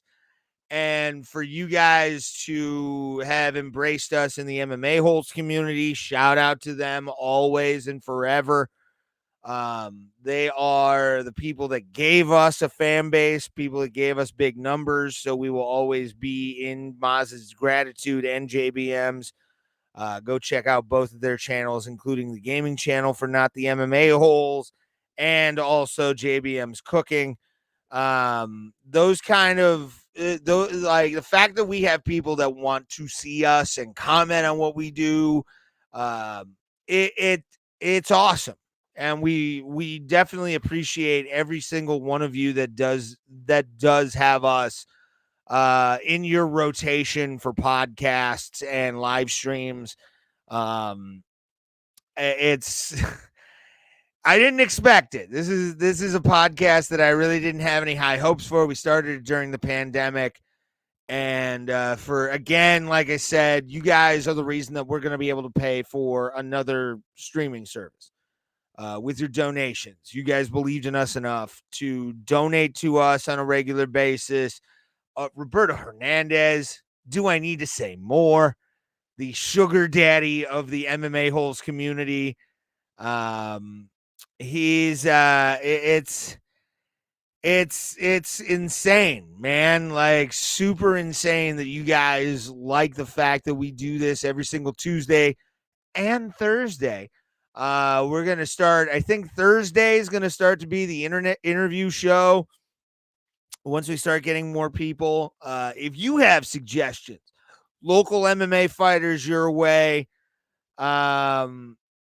if you got promoters that you want to talk to, commission people, send them our way and we'll interview them on Bro Plata, because we want to learn as much as we can. I do think that one of the shows we should do is hit up what's the Ohio? Chuck Haskell. You're awesome. Thank you. Chuck Haskell. Chuck Haskell. I want to get Ohio on so he can like talk about amateur rules and professional rules in the state of Ohio. That's the least of all the things that I want to talk to him about. That's like, it's weird to me that you even want to talk about that. That sounds like not like a footnote compared to all the things we need to talk to him about. Well, my goal in life is to be a referee in the state of Ohio. So what does Haskell how to do it? I know, but is it really? You should be fucking doing it. I would love to. I want to know how I get certified and all that kind of stuff. Used to be easy. Well, I mean, I was so everywhere close. used to be easy, kid. I wish I would have done it. It was I was pretty close to it. I only needed one more trial judging, and the only time I had something different than the judges, I would have defended my life on that. I gave something a 10-8. No one else did. I'm like, if that's not a 10-8, what else is a fucking 10-8? I would love to also do judging too for some extra cash. I don't know if they raised the price, but you know what you get a card? Pretty good, I would assume. Like $20-$30 a fucking card. $100 a card. That? Squeeze me? Sign me the fuck up. I do it too. But you're talking all night and you have to wear a suit, right? And hold on, what's your fucking suit?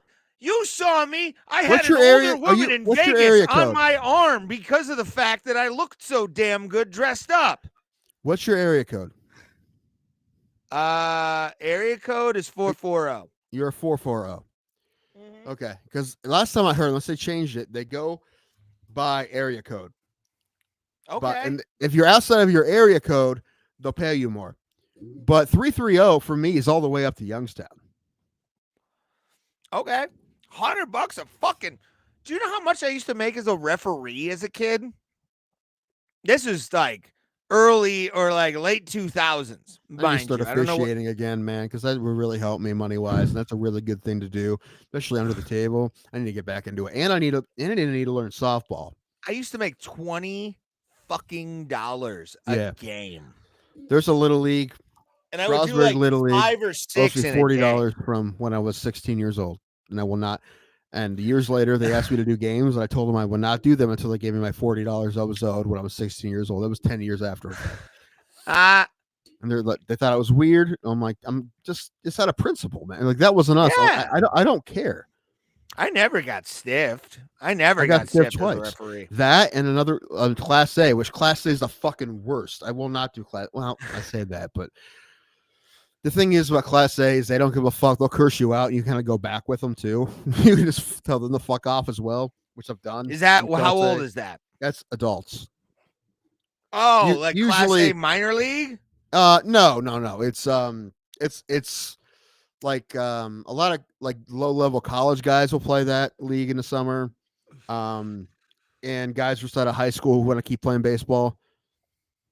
There's usually not anyone really over 30 in that league, but there's good players in that league. It's a wooden bat league.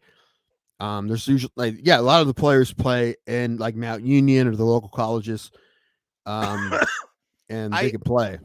I'm gonna hit but it's also a rec league, and so there's no consequences. So they'll just tell you to fuck off and shit. And I just kind of like you fucking suck, Blue. I'm like, well, shit happens, man. I'm like, I just. But you're roasting them as they're cursing you out. Maybe you should play third base better.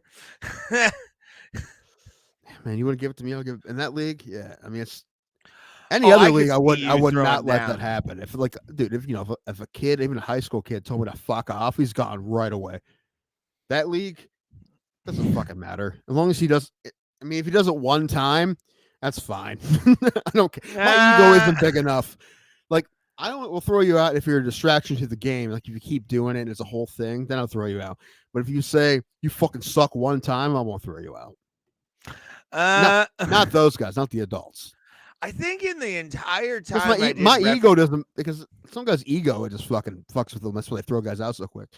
I think not always, but I don't really care. I kicked one referee out, one coach out my entire life doing youth hockey refereeing, just because they were literally like just every little, and they were like mites or squirts, so you're talking like 6, 7, between 6 and 9 basically. And these guys were acting like every call I was making was like the what do you call it? How old were you? Oh God, I was still like maybe 17, 18. Actually, a great interview I would love to have, but he's asked to do interviews a lot, so I don't think we can get him. We could ask. But the guy who runs the Offside Facebook page, he's a soccer referee. Yeah. Oh. Number one, the Offside page, if you haven't seen it, it's my favorite page on the internet. What's it called again? Offside.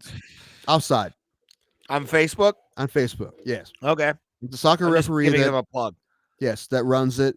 And he puts people send him all the videos of crazy parents and coaches, and he puts them on there, and they fucking and we all talk shit because he's like nothing else is working.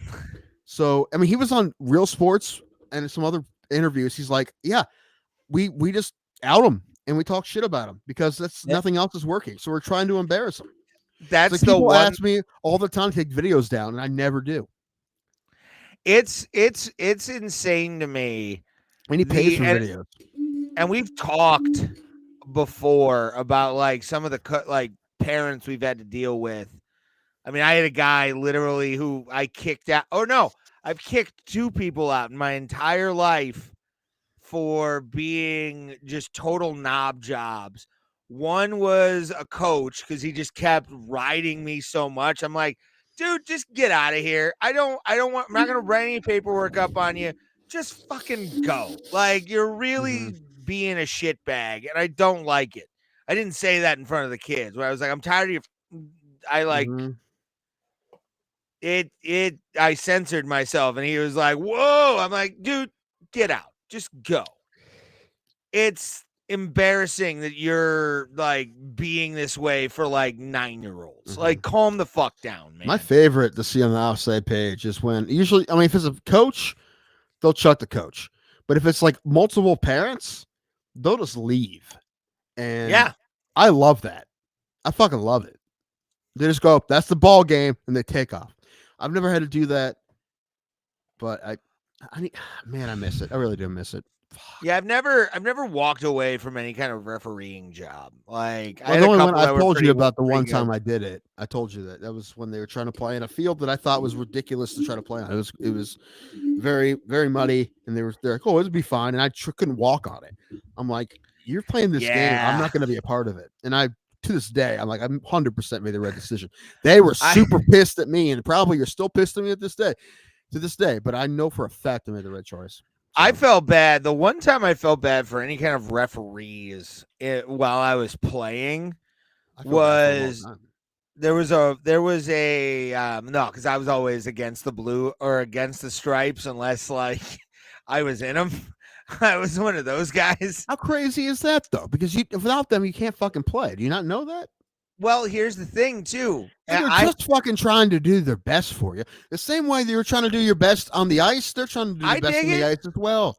That's man. They don't. One out of maybe a billion referees is like tries to rig games.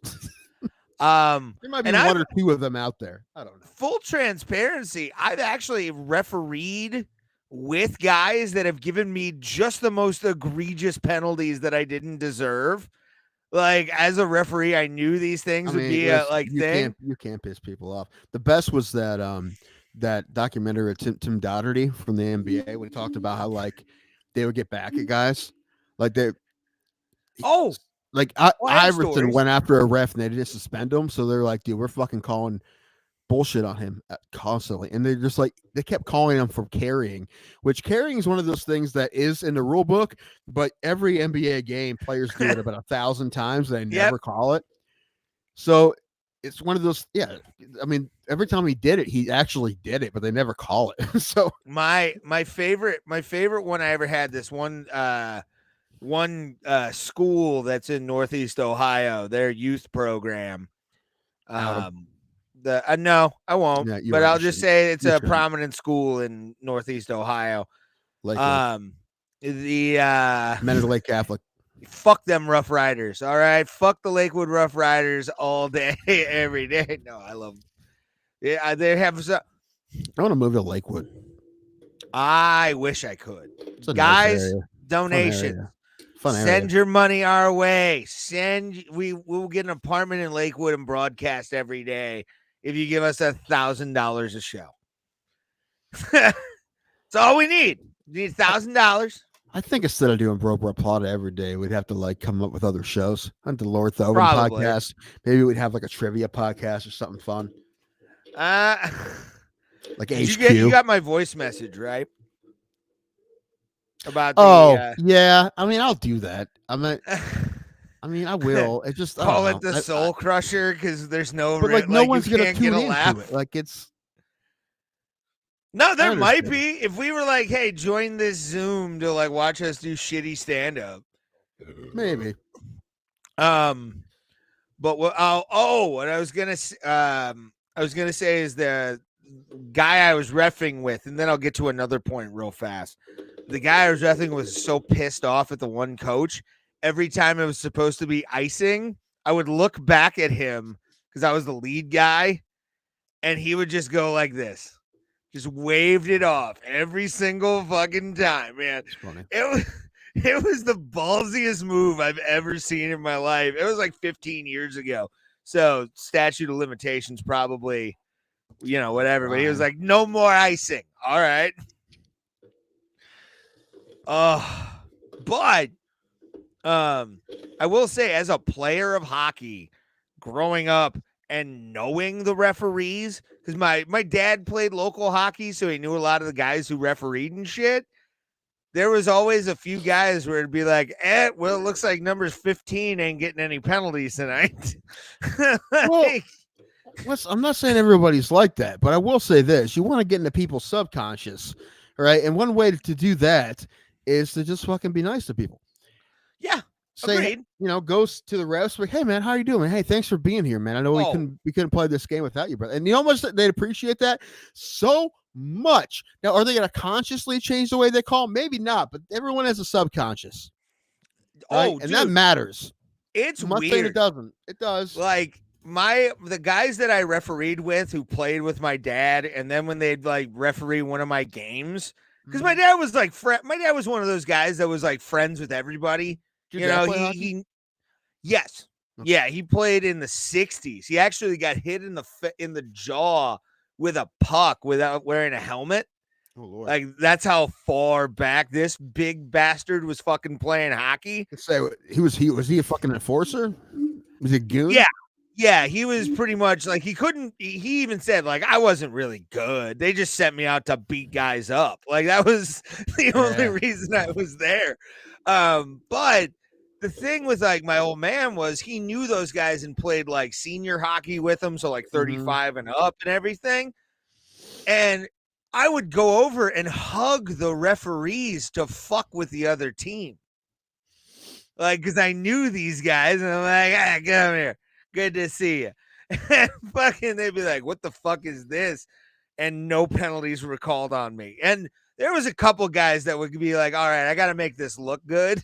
Yeah. But, like, it was always fun to get away with shit, except for the one time I got called for elbowing, which is a legitimate penalty in hockey. You can't lead with your elbow on a check. Mm-hmm. And this kid was like 4'11". Like, he was small, right? And I'm 5'9", and I check him into the boards, and I get a fucking elbow penalty. I'm like, he's right fucking here on me. He's small. Look at him. I kept saying that to the ref. Like, do you see the size of this kid? How is that a fucking penalty, bro? Like, I just smashed into him. Mm-hmm. And then I got I'll never let that elbow call as long as I live. And not to be totally bitter, but the same guy robbed me my first high school goal because I slapped the stick of the other guy that was on the ice, and the puck went into the net off that guy's stick from like the center of the goddamn thing. Like, it was one of those weird things. And he called it off. Did you score some goals in high school? I scored 2 goals in high school. I was a bench rider. I actually got asked to undress in front of my team once. Yeah. That's one of those. It's rough, but like, I cried. It's one of the first times I ever cried ever, where it was like, I don't blame you. Depression cry. Yeah, no, I don't blame you. Because when you're in high school, that's the most important thing in your world right there, right? So, looking back, you're like, it doesn't fucking matter. But at the time, it was the number one thing. And also, you know what? Also, you would hope so, unless your coach was a legitimate sociopath. That it sucked for him too. I would hope somebody they had to. Yeah, I would really hope.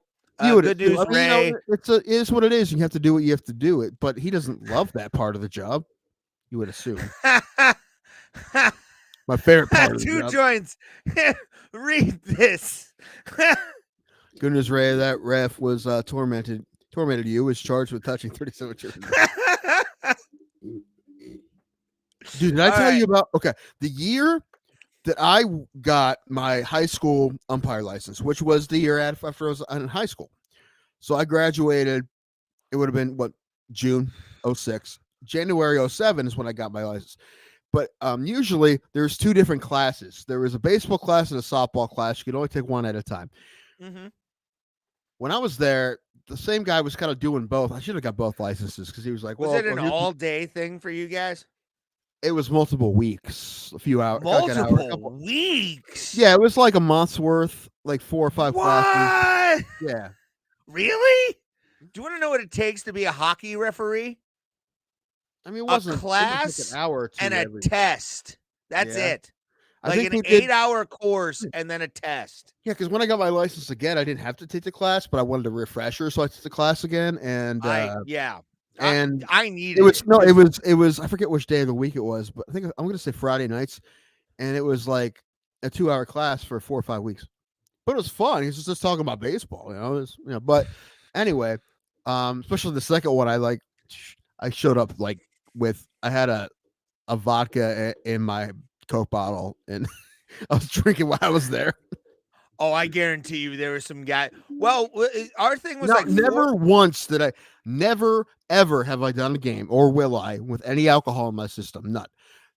But when I would go to the meetings, yeah, I drink when I go to the meetings. Hold on, I'm actually gonna do something, and I'm gonna mute my mic real quick. But I want to name the guy. I want to the first name of the guy, but I also want to do the last name because like what he would do for our reffing seminars was hilarious, and he was an okay guy. Like he wasn't great. He wasn't like one of those guys where you're like, I respect the shit out of you, but you're like, he is the guy who like is in charge of booking. So I gotta be nice, you know. All right. I gotta finish my story though, because I just finish, and I'm gonna call somebody real quick. So usually when they do those classes, there's a guy doing baseball, there's guys doing softball. When I did it, one guy was kind of like trying to do both in the same class or whatever, because the guy who was teaching the softball class lost his license like a week before the classes started, because he got charged with solicitation of a minor. Like right before, like apparently, like this is 2007, so he was like on AIM or some shit, this guy. And I'm not saying umpires are all creeps, but this one umpire was a creep. He was Ray pretending to talk to someone? Yeah, probably. Yeah. Who the hell he'd be talking to? I'm already on the show. Anyway, but yeah, this one umpire couldn't teach a class because he got indicted for solicitation of a minor.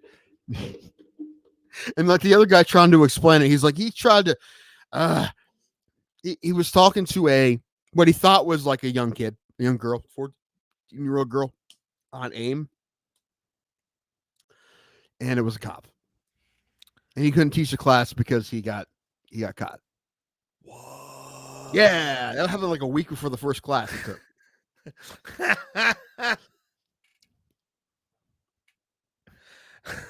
So, again, not saying all umpires are creeps, but at least one umpire is a creep. Oh, it sounds like it. And I don't know who the guy was. I mean, obviously, no one's ever let him umpire since.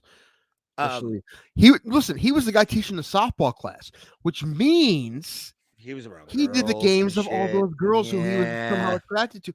The reason I didn't get my softball license when I was 19 is because you didn't sniff the panties in the back room. No, it's because I thought it was weird because I was a 19-year-old doing high school girl softball. I was 19. You know, like now I would think of all those girls as children. Basically, I would. How old were you? Wait, 19. I was 19. Okay, what grade though?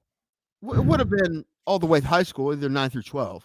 Okay, so some of those girls would have been 1 year younger. If you were doing like a senior, if you were like around seniors, you could be like, oh, she's fucking hot. If it's like 16, it gets kind of weird. It just seemed weird for me to be like, I'm attracted to the people who I'm umpire. That seemed weird. Well, I mean, I'm not gonna lie. There were some chicks that I refereed for also teams. Softball player that like.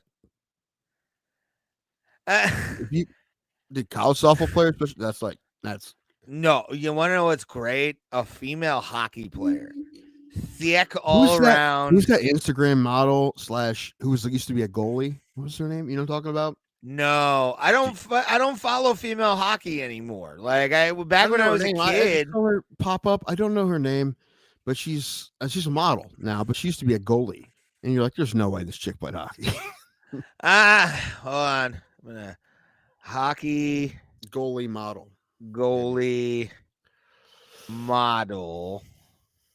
female. You got to throw that in there. I Yeah, feel like Google's gonna be like it's actually biological female. Yeah. Who's the woman goalie model? She blonde? Yeah. Oh, sweet God. Apparently, T Joints knows who it is. I'm Is that her Two name? Joints would know who it was. How to spell it correctly? Dude, this girl, probably the hottest hockey Yeah, that's her. player. Yeah, that's her. Let me What's her hold name? on. I'm gonna take this off of stream real quick, deprive everybody, but I need to zoom in on this specimen of a human being. No, what are you doing? I'm trying to.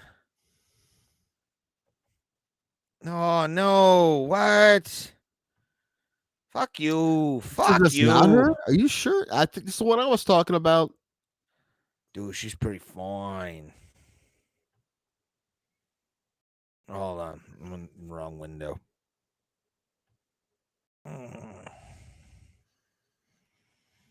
Come on. No, that's absolutely the one I was talking about. Oh no, he's talking about somebody else. T-Joint's talking about somebody else. This is the one I was talking about. This Oh one. no, I wasn't talking about the one who played in the NHL. I was talking about this one. This one, son. Whoo, baby. For sure. Let's see some more. No, let's not get too pervy here. Let's see this. Oh, she's got a great stance. I mean, this is great. She's covering the 5-hole just perfectly right there. Oh, I mean, I would definitely want her on my Kayla roster. Demeter. All right. Kayla.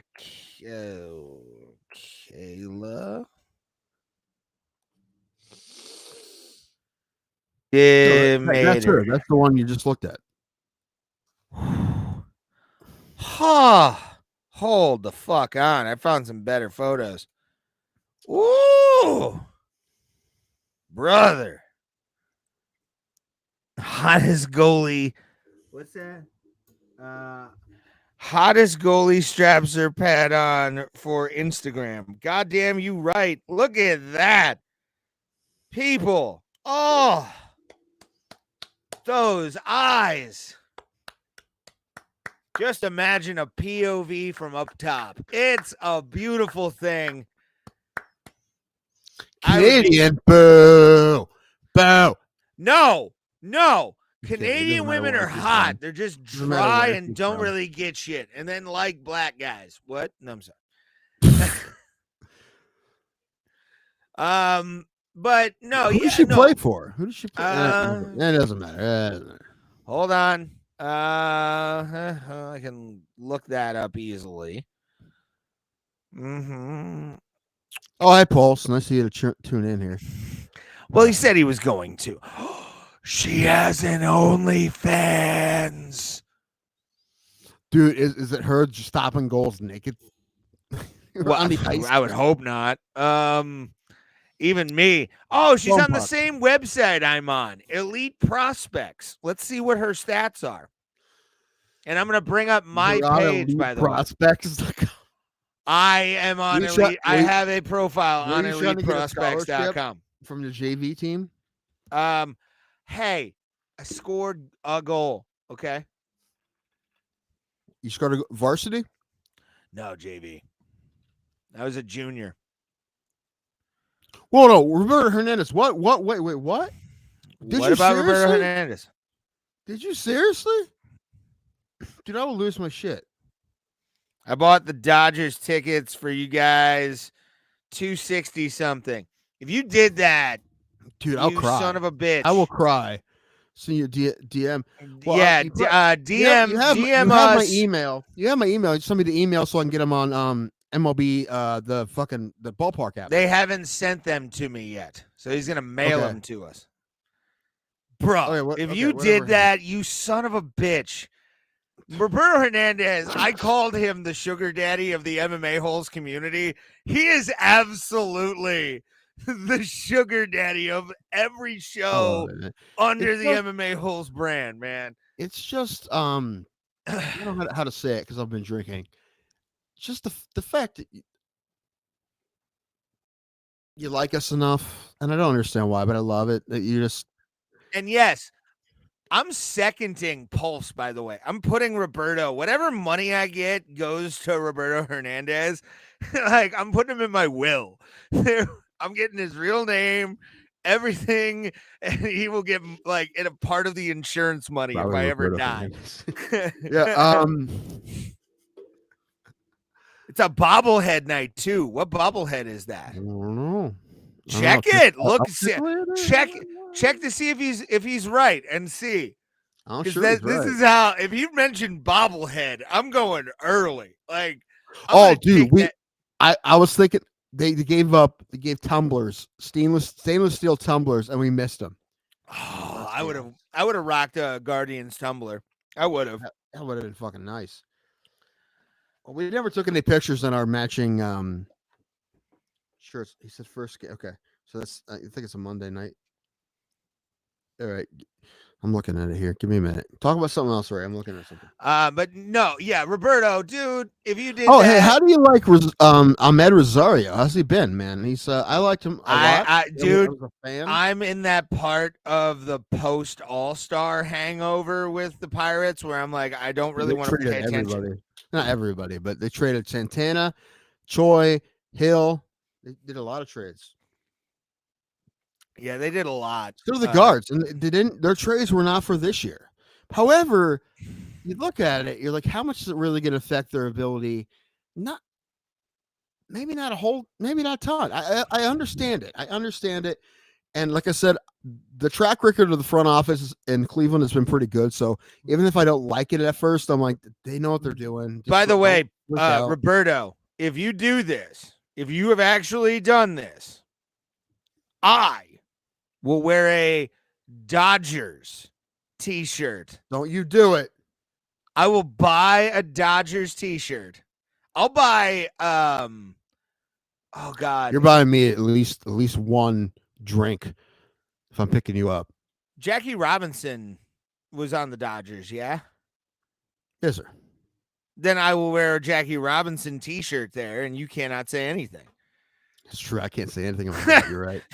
I'll buy a Jackie Robinson Dodgers shirt just to wear it, just so nobody can say anything.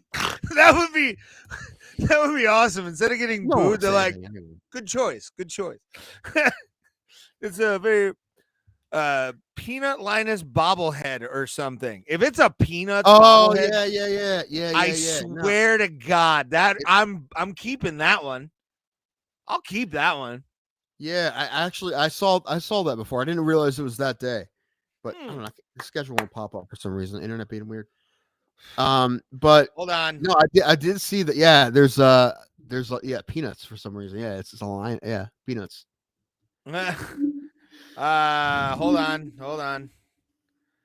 I'm gonna Cleveland Guardians versus LA Dodgers. I got it now. It's you said the first so it's Tuesday, so you're gonna make us miss our own show? That's fine. We'll do it. He's like, go to the game instead of not entertaining anybody. I love it. It's backhanded, like, yeah, don't do a fucking show that day. We can also Pulse is just you. You know what? I'm all for it. Just the Pulse show. I'm all for it. Yeah. Yeah, Peanuts Linus bobblehead special. Yeah. I'm excited. Oh, yeah. There's a picture of it right here. Yeah. So August 22nd right here. Yep. August 22nd is when we're going. That's what he says. 7:10 start. Not bad. Ooh, it's Thor's first game. I'm guaranteeing you they're gonna have Thor. Oh no, well, I'm talking about against the Dodgers. Oh, against the Dodgers. Well, they'll probably start rotation. He pitched really well last night. Did he? Against Pulse's Astros. We lost and we're losing right now again. But well, this is the only time I'm gonna be pro. Are you guys joking or not? Joking about what? I don't think so. That Roberto is sending us tickets. We don't know. I mean, he did name the fact that there was a bobblehead. So once we get physical tickets in our hands, that's when we'll be like, all right, I get it. Holy shit. I might cry. You will.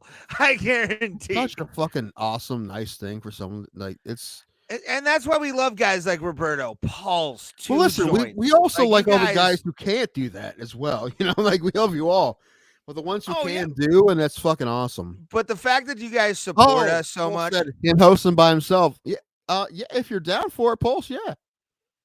I mean, you don't have to if you don't want to, but you know, the show must go on, as we say. yeah, if you want to host it, take it down. But you can't.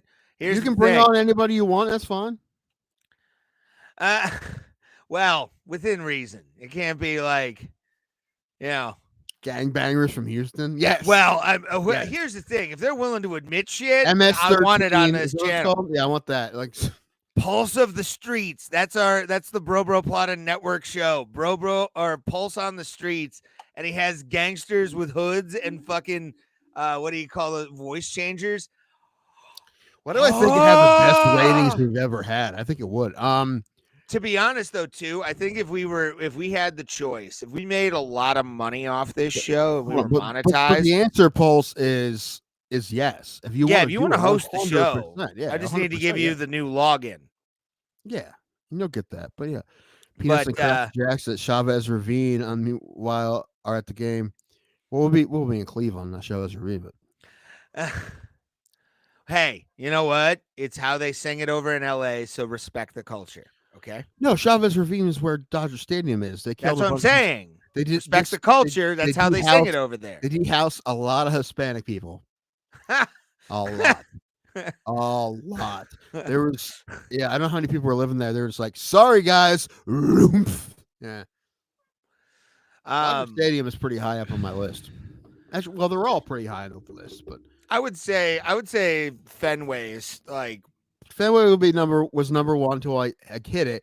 Now Wrigley's number one. Yeah, and I would love to go to Chicago for a game, like even like late August, September. Also, I mean, I love. Excuse me. Perfect situation. Stay in a safe neighborhood. You're seeing the Guardians play everywhere. Excuse me. However, the Chicago trip would make sense to just hit both in the same trip. You know. Yeah.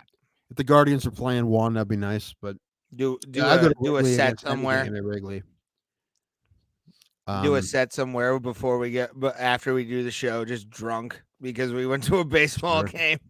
Videotape it, play it on the show. This is when Ray got really drunk. Here's another problem about Chicago. You want to know what I don't like about the Jews? Oh, jeez. That was actually a Doug Stanhope. No, that was a Doug Stanhope bit where he got misquote. He says he got misquoted about saying, here's what I don't like about the Jews in Edinburgh, Scotland. He made it a bit in his act or in a special. It was so hilarious. Yeah, Dodger Stadium, third oldest stadium after Fenway and Wrigley. Yeah. What's 4? What's number 4? Is it Kaufman? That's my guess. Kaufman. Pulse, look it up. Oh, it's not here. Is that the one in making him work while he's at work? How dare you? But is that the one in Oakland? Oh wait, I forgot about Oakland. No, it might be Oakland then Kaufman. I had this conversation. Kaufman is Kansas City. The Coliseum's in Oakland. Oh yeah, okay. It might be the Coliseum first, then Kaufman. Do you want to know what's going to be out of commission here in like a season? Do you want to know what's fucked up about that stadium in general, dude? It's one of the last Oakland's. Oakland. It's it's literally the last cookie cutter stadium, like all purpose football and baseball stadium. It's the last one that used to be both. Yeah, man. It's wild, dude. Like looking at that stadium is like looking at a goddamn time capsule because you're just like, holy fuck, man. You okay? You gonna puke? I have to go. No, I have to go pee. Oh, okay. Yeah, Pulse. I've said it before. Absolutely. Question for Bro Plano. It's on y'all's bucket list to visit every MLB stadium. 100% mine. 100%. Yeah. I would love to. I really hope I get. I'm at. How many am I at now? 5, 4? Not that many. Like it's 4, 5. Hold on. 1, Cleveland, Boston, Pittsburgh, Cincinnati, Baltimore. 5. I think I'm at 3. Man, I had the Actually. chance to go to Minute Maid, and when I lived in Houston, I never did. Actually, it's funny. My job was we won a contest from the other branches or of the restaurant. Anyway, but I left right before we went, so I came back before we had tickets and shit. And I never went to Minute Maid. Field box home plate roti. What? What section, man? I don't know what's. Hold on, okay. I will not read it until Tim gets back, Roberto. But if you seriously, dude, yeah, dude, you're fucking the shit, man. Like, honestly,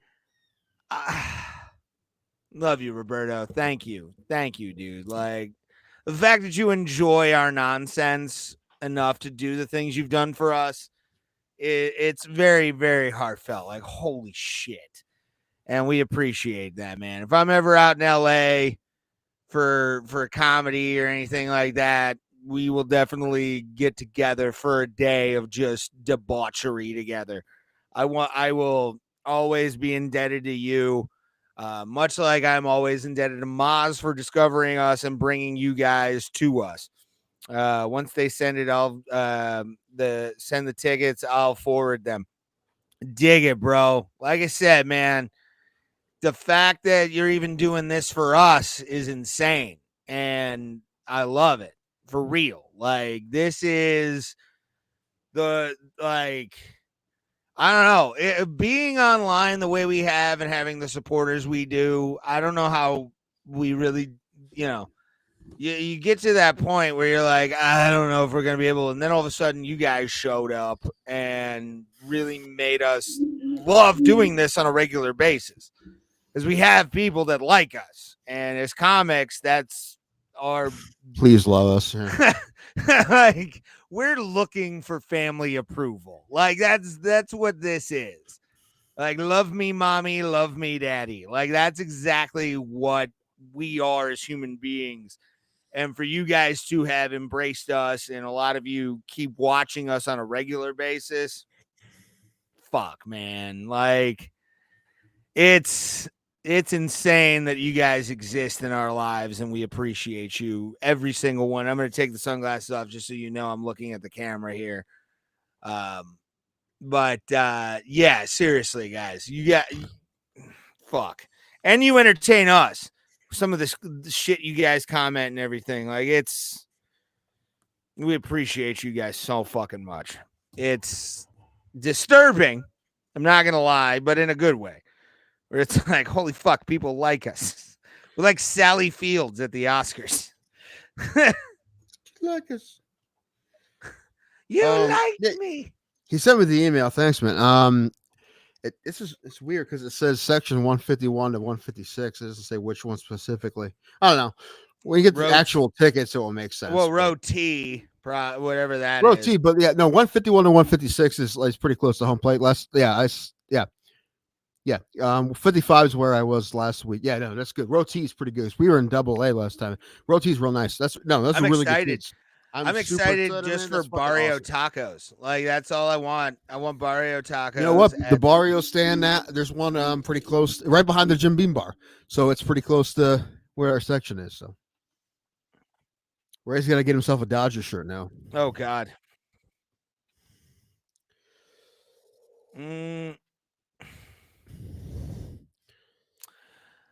Yep.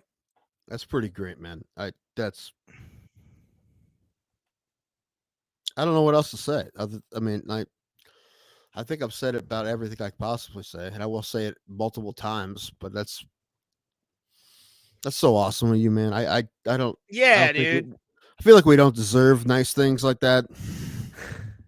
Yeah, it's so fucking awesome that you fuck this because of the kindness of your heart and just.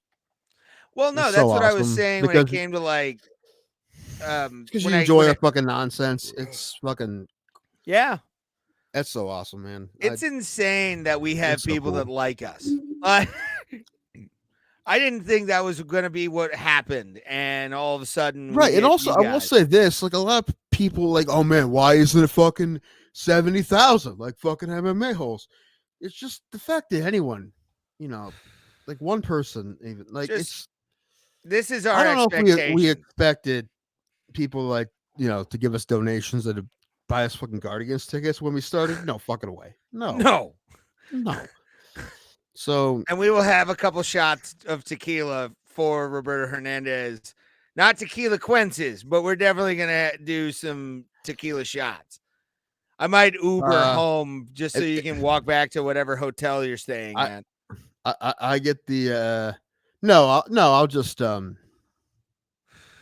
most likely, I guess that is an option, but most likely I'll just have one or two and then drive you back.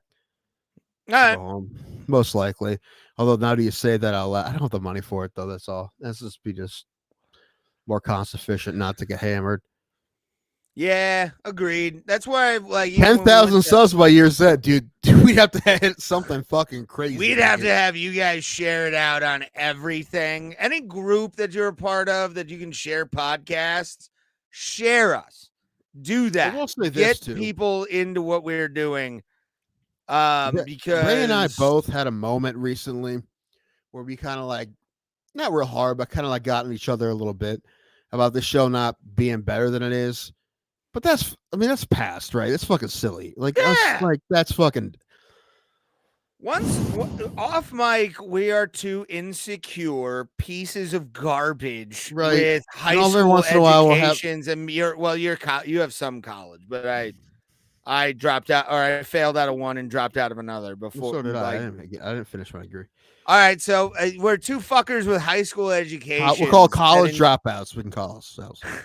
That enjoy fucking, talking the bullshit we do and MMA. Like, I got this guy out of the house to fly 3,000 or 2,000 miles from his fucking home to one of the best places he's ever been because of this show. My favorite trip ever.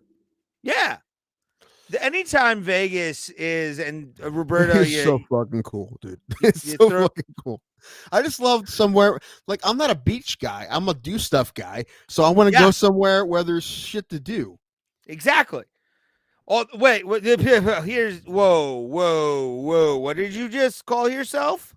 Me? What did I say? What did you call yourself? I didn't mean to say anything. Do stuff guy? A do stuff guy. Hold the fuck on. I'm going to call you out on. Go ahead, because I will fight you on this and I will win. Go ahead. The Vegas trip. Like, you barely left the hotel besides UFC and Carrot Top and the dinner we had. What was the only other time that you left when I didn't was to go see that art thing I didn't want to see. That's one thing. That was one thing. D. I went to see Carrot Top when you saw Tony. But I still went, like, if I knew Shauna and her friends were going to be doing something, I went over with them.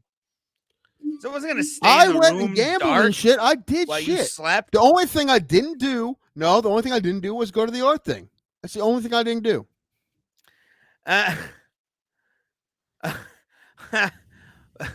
I've never been happier for Pulse than when Lewis won, as you should have been. I did think of Pulse when Derrick Lewis won. I really did. Funny, though, like, we were talking last week about how you can always tell if he's going to win or lose by his walkout and his introductions, like what he looks like.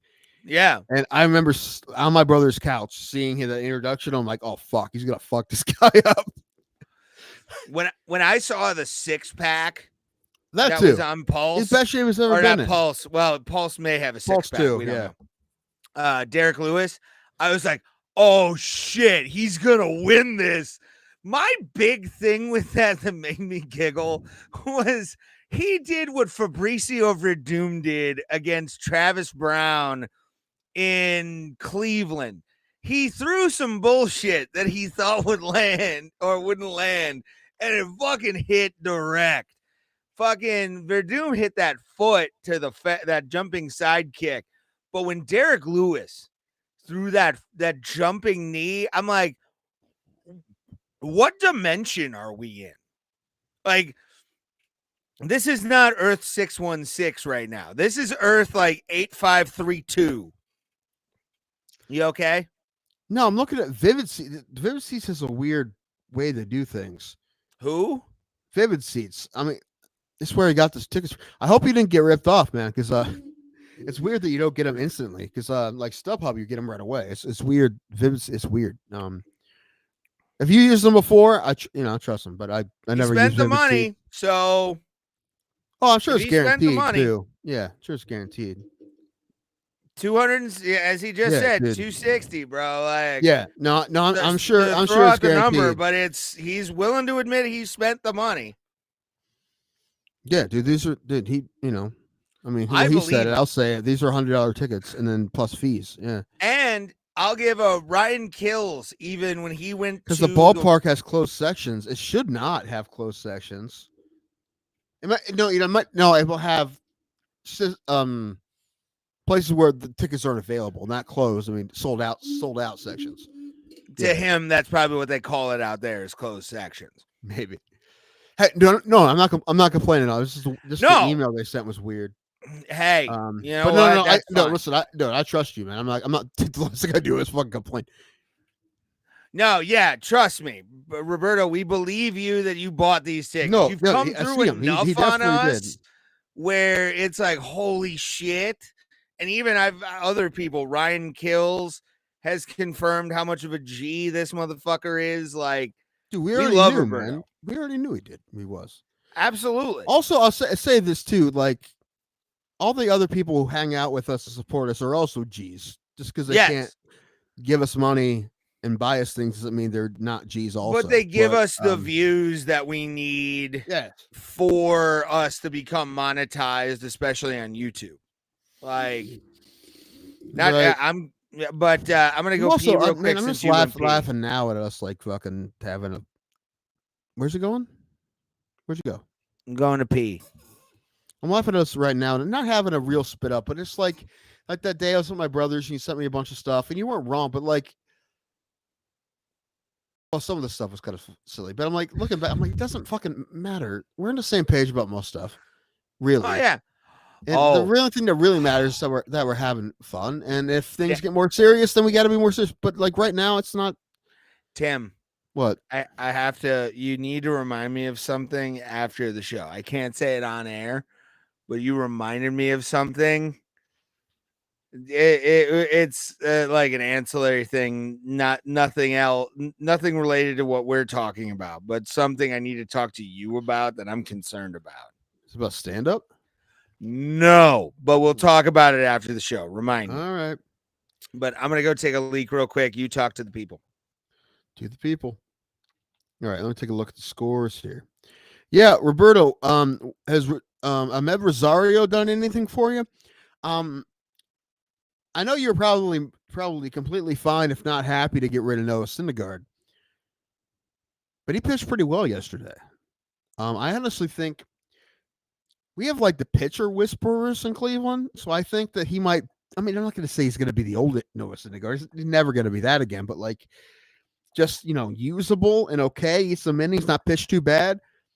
I think in 5 1/3, he did come out because he got hit by a ground ball. Reds beat us. Rosario played good. Rosario's a good player. He's not a great defender. He's a very good. He's a decent hitter, and we moved him because we had so many pitching injuries. We needed some pitching help, and this is the last year of his contract. I think they were hoping to maybe get a lottery pick kind of minor leaguer out of him, but they needed a pitcher and Syndergaard. But like I said, he pitched good yesterday. 5 1/3, he had one earned run because there's a guy in third when he left, but he pitched really well. So hopefully that keeps happening.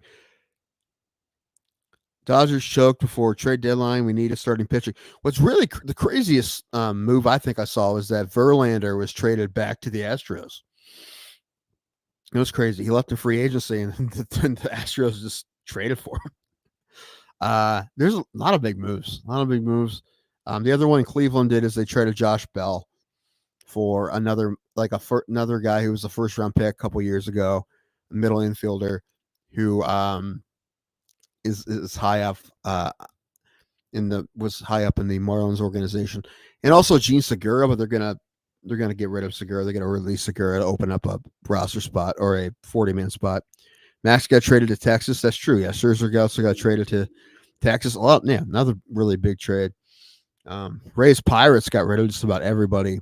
They kept Bednar though, which is good. And that Keller is his name. They kept those guys, which is good. But they got rid of like Santana, Choi, Hill. They weren't bad moves to get rid of those guys. But the Guards getting rid of Josh Bell kind of bummed me up. Pulse, dude, 25 minutes from my house, the Pro Football Hall of Fame, the first preseason game of the year, Browns and Jets. Not going. Can't swing that. That's kind of tough. Hall of Fame game tickets, like I went to 2 of them when I was younger. My grandmother was able to get tickets from people who had to, like, you have to have tickets for years, and it's hard to get tickets to those things. I mean, like any ticket, you can buy on a secondary market, but it's hard to get tickets to those things. I will be watching when the Browns play the Jets. I'll watch that, but yeah, it would have been cool to go. I went to 2 of them. I went to the first ever Houston Texans game when they played the Hall of Fame game, their expansion year. They had I remember Jeremy Shockey catching like a little hook pass, like a 5-yard hook pass with a knocking like 3 dudes over. I remember that. That was great. And then I think also Rams, Dolphins, and who did Houston play in the Hall of Fame game? How do I not remember that? Who did Houston play in the Hall of Fame game? I'll look it up. Hi, Ray. No idea. Hi. I'm having fun. You having fun? I'm having a blast, bro. Good. No, this is actually one of our better episodes. I'm not gonna lie.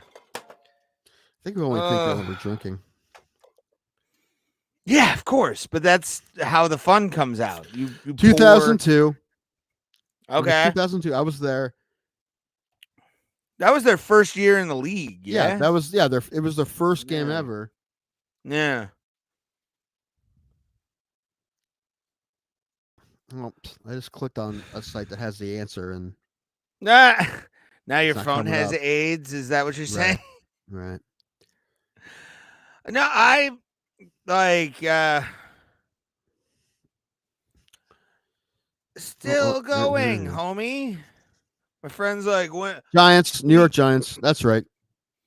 No, what was the other one? They were Giants. Oh, Rams. They might be Dolphins was the other one Giants. I I saw. love they might They be might Giants. Constantinople. I've seen them twice, and also I have a semi-sexual friend that me and her bonded over They Might Be Giants. Like, even if we don't have sex, we'll send each other like They Might Be Giant shit. Like, we're good friends over They Might Be Giants. Oh, she's awesome. Oh, that's what I said. Dude, I screwed that up. I said Jeremy Shockey. I forgot Jeremy Shockey was drafted by the Giants, not the Texans, but it was the same game. Jeremy Shockey knocked over like 3 guys. That's what it was. I got to tell you, Tim. This is just a personal thing. Saw John Madden. John Madden was there. I'm sick and tired already. And when I mean sick and tired, I mean sick and tired of seeing football advertisements. I'm done already. They've fucking over-advertised. They freak the fuck out when football's about to happen, and oh my god! And I'm like, dude, we don't need to freak out, dude. Baseball's fucking happening right now, bro. You don't need to freak out about football. Fucking hockey starts in October. Go suck a dick, dude. I don't give a fuck about your goddamn your Hall of Fame. Like, football over advertises just so they can Randy Marsh come on themselves. Like, that's all it really is. Like, listen, they are the biggest sport in the country. I get it, man. I just, as someone who cares about another sport, I mean, I love football. I do love football. I really do. But, baseball, football. So, it's just, So when it's baseball season, I'm like, dude, you fucking wait your turn. Wait your turn. Don't fucking push this in my face. Well, and also all the sports shows are going to talk about nothing but football when football starts. So, it's just people say the summer's boring. The summer's my favorite, sports wise. Yeah, I love the dead part because you always hear that complaint when it comes to like sports radio, like hosts. So fuck off. And you know who I'd love to get on this podcast who have, even though we'd only talk about like wrestling, but I would still want to have him on, is Ken Carman from 92.3. I've asked him to do the podcast before, and he's like, I know a lot about wrestling, but I don't know a lot about MMA. To me, at this point, I just want to hang out with Ken Carman on fucking stream. Like, I think that'd be fun. Just get hammered with Ken Carman. Fine. If you're getting Ken Carman, I'm getting Bob Golick. If you got Bob Golick, I would ask him if he knew my mom. Like how? Well, they're from the same city. Oh, okay. And the city's pretty small, so I'd be like, before the show. I wouldn't bring my mom's name up on the show, but they can people can fucking Google. What about Mike? Probably. Senior. Mike, I would have any Golick. I don't care. Well, no, like, we could get Bob, but we probably couldn't get Mike. Although, you think Mike or Bob could get Mike for us? I don't even know what kind of terms they're on. And neither do I.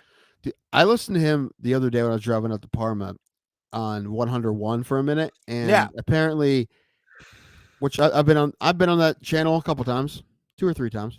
Yes, you have. But I never met Bob. He talks about politics a lot, not just football. He talks about politics.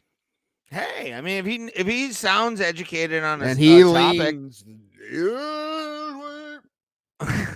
I mean, he's how old now?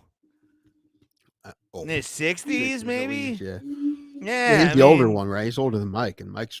I always live by the Kyle Kinane principle. I call it the Kyle Kinane principle. Oh, he was just hilarities, wasn't he?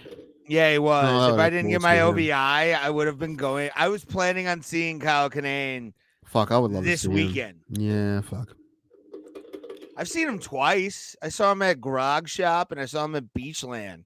Both times he fucking crushed. Jeff Blanchard. Shout out 5 to Barrel the man. Brewing Company with Rob Coleman and myself and Adam Bart. Talk to Jeff to get on the show. I told Adam he could do a set because I wanted someone to drink with. That's basically what. Bring Jeff Blanchard on this show. If he wants to come on, I don't know if he's a podcast guy. I want to ask him about the NEX or the NCX days. Like, I want to ask him about his time in radio and all that kind of stuff. I think it would be a great interview. Also, I want to talk to him about the MGK video. Like 5 years ago, if you haven't seen the MGK Let You Go video. Yep. Or Let Me Go, something like that. One of those. Yeah. He has like a big part. And I'll tell my brother that. He's like, what kind of part can you have in a music video? I'm like, no, he has a big part in this music video. And Jeff Blanchard, he plays the guy who used to host the show. If you watch that video, he does a great job. He's hilarious in it. Yeah. I actually was he's dating a girl who was really good comic. I'm really excited to have him. And so knock on wood, Ray, do it for me. Knock on wood with me. This isn't real wood, but we'll find something. This is real. Well, this is for Micah right here, so it's pretty close. Weather looks good for Saturday. It's a huge deal for me to be able to have it outside on Saturday. If we have to have it inside on Saturday, it's a completely different show, and it may not work. No, Jeff will work on an indoor or outdoor show. It doesn't matter. No, I know. I know. I have no problem. No, Jeff will be completely fun. But the thing is, with that, if someone talks in that place, it's hard.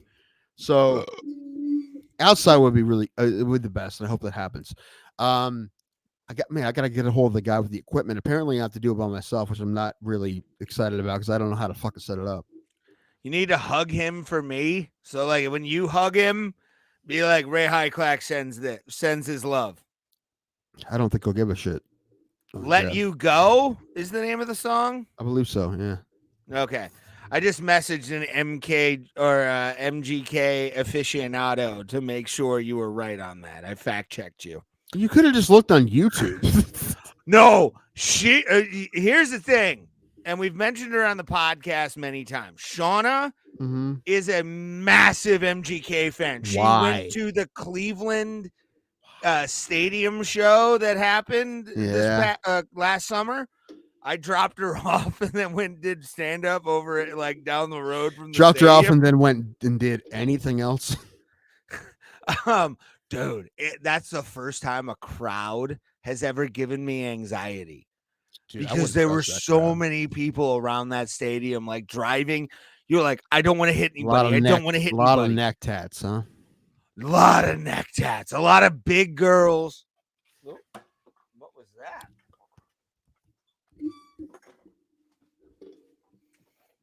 I don't know what that was. An alien just touched my ass. Whoa. She said I gotta let you go. Whoa. But I love the yeah, Cat Blanchard in that. He did a great job. Hold on. I know someone in that video. I'm gonna someone. You haven't talked about this already? No, I don't think so. But no, Shauna would know. She's like Ron Yex is in another one of his videos too, but he's like an extra. Yeah. But Blanchard has a part in it, a big part in it. Yeah, I mean, he talks more than MGK, he has doesn't he? The biggest part in that video, other than the band. But yeah, he talks more than anybody else. He's the Lenny Clark. Lenny Clark has it's like an American Bandstand type bit Yeah. they're doing, and he's the host of it. Yeah. Well, no, but Lenny Clark in Going Out in Style by the Dropkick Murphys. He actually has a line in it where he's like, and there's a bathroom or a backup in the bathroom because the band just got the shits. And then you can hear him yell it. Oh, Lenny Clark. I love Lenny Clark, dude. That was one of the guys that made me want to do stand-up. I'm like, I can be that guy. I can be angry and high like thing. I can be that guy. Pulse has a link for Oppenheimer. Pulse, don't post those. Just send. Don't post. Just send. Okay, you do that shit undercover. You're gonna get us caught. All right.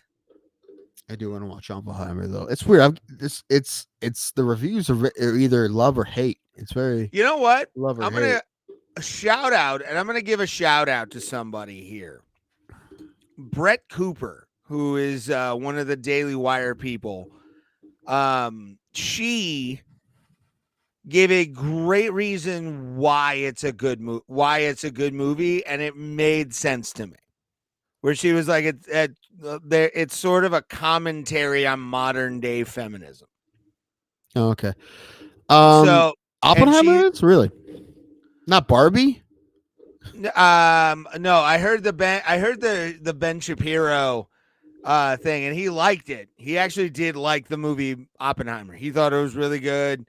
Kind of gave a little bit more background on Oppenheimer as a human being. It's like well, no, it's no, no. The way he talks is very much like this, and when you continue to talk like this, it's gonna be a thing where you're gonna say this is nonsense. What? I don't understand. Like, why do you care that you don't like Bart? Like I don't know. He's on the internet and he's got to get eyes, kid. Like that's the thing. I was thinking recently, there's so many things that I refuse to do, and number one is just be an ass to everyone for no reason. Like I had refused to do that. Like we could grow the show a lot if we just like talked mad shit about everyone to get eyes, but I refuse to do that because I don't want to do that. Okay, so yesterday on Netflix, I saw a documentary popped up. I'm like, there's a documentary about Jake Paul on Netflix. I bet. Are you kidding me? I'm like, I'm not watching this. Then I saw it was an Untold. I'm like, oh, it's Untold. Fuck. All right, I'll watch it. It was actually pretty solid. I didn't mind it. It was pretty good. Okay. You never watch it and you're like, you can't hate him for what he's doing. You can't. You might hate him Mhm. maybe as a person, but you can't really hate him for what he's doing business wise. It's You're smart. And you know what? And honestly, I mean, geez, the fact that he had that close of a split decision against Tommy Fury. I mean, obviously, and he beat Silva. He obviously is decision a against Tommy Fury. is a solid. What'd you say? That decision Mhm. is going to either make or break Jake Paul as a boxer. Well, we'll see what he does against Diaz, you know. And yeah, I do like him fighting boxers, but at the same time, he's trying to make money. He wants to fight guys who, you know. But listen, what I really want to see him fight is I wanted to see him fight a journeyman who's like 18-10. That's what I really want to see. But unless that guy has a giant personality, they're not going to do it, right? Peter Spadafora, is he still available? Peter Spadafora. I don't know, but there's also a documentary on Oscar De La Hoya on HBO. I haven't watched it yet, but it's there. Guarantee you there is no women's lingerie involved. I bet there is. I bet there is. I'd be surprised. Listen, if it's not, this is a puff piece, right? And I hate really fucking puffy documentaries. I fucking hate those. And this one wasn't. I mean, it went to, you know, Jake Paul being a fucking piece of shit too. Both of them. Their dad, man. Sheesh. He's Avon Lake trash. He's something. He's like, people say that I abuse my kids, but guess what? You give me your kid for 2 weeks, it comes back a better kid. That's what he said. I'm like, I know exactly who this guy is now. Oh yeah. Yeah. What was I gonna say about see, with the Tommy Fury loss, I'm really gonna be watching this Diaz versus Paul fight. You know, originally because of the fact, and I get paid this week, so how much? Look up how much that fight is. No, I don't feel like it. All right, No, but what I was gonna say is that before I watched the documentary, I thought maybe that the loss of Tommy Fury would affect Jake Paul negatively. But seeing him in that documentary and really what he's doing with boxing, I actually think it's going to make him better. I think it's how he's driven that way. What was really interesting is how like fucking shitty his career was. I shouldn't say career in quotes, because he was a legitimate. I mean, he did have an acting job, but some of the shit he did online, you know, got him fired from Disney, and he was in a place where he didn't know what the fuck he was going to do next. And then boxing, and it's worked out for him, you know. So I don't. Even Mike Tyson said, like, they're selling more boxing pay-per-views than anybody. They're not hurting the sport. You're getting eyes on boxing. How was that hurting the sport? So I am pro Jake Paul. I mean, I like to see him get beat, but I think what he's doing is a good thing. It's positive. Also, I mean, he put that one female boxer whose name I can't remember. I'm not gonna say on his coattails, but he helped her, and she, you know, she headlined MSG, which, you know, no female boxer has ever done that. You know, and he's pushing for fighter pay, but he's doing good things. He's doing good things. Hi, Johnny. He's doing good things. Anyway, what I was saying is that before I watched the documentary, I thought that maybe Jake Paul would fall apart after this loss, but after watching the documentary, I feel the opposite. He's really all in. He's really all in, and he is kind of nuts and determined, and I think that he will be better because of the loss. I'm gonna look at real quick what the price will be here, and I $60. You know what? $60. You know what? If Where's my that buddy fight? will go 30 and 30, I will buy this pay-per-view for just to watch, because it's the same day as SummerSlam, the WWE pay-per-view. Dude, Is that Sunday? It's a Saturday. Okay, I thought they usually do Sundays. Let me see. Hold on. Pulse, are you there? Did you hear me say earlier that I watched a bunch of Dark Side of the Ring? Can't wait to the MMA whole stream again. You know what? Me neither, bro. I I'm with you. pop in every once in a while. Nate gonna smoke him. I actually don't think that's true. I actually think Jake Paul is gonna beat his ass. I think Nate's gonna beat his ass. You know what? After this documentary, I really think he's gonna beat him. Tim. You're in the hype. You're in the hype. All right, but after he beats him, I'm right. If you're right, I will admit you're right. No, because I admit when I'm wrong on boxing, which is very rare. Because I called Tyson Fury fucking winning a bunch of times. Shouldn't give up the belt, by the way. As people are calling for him to be stripped of the belt. And I'm like, go fuck your mother. Yeah, it's not like Nate's. No one thinks Nate's gonna knock him out. He doesn't knock out anybody. Hold on.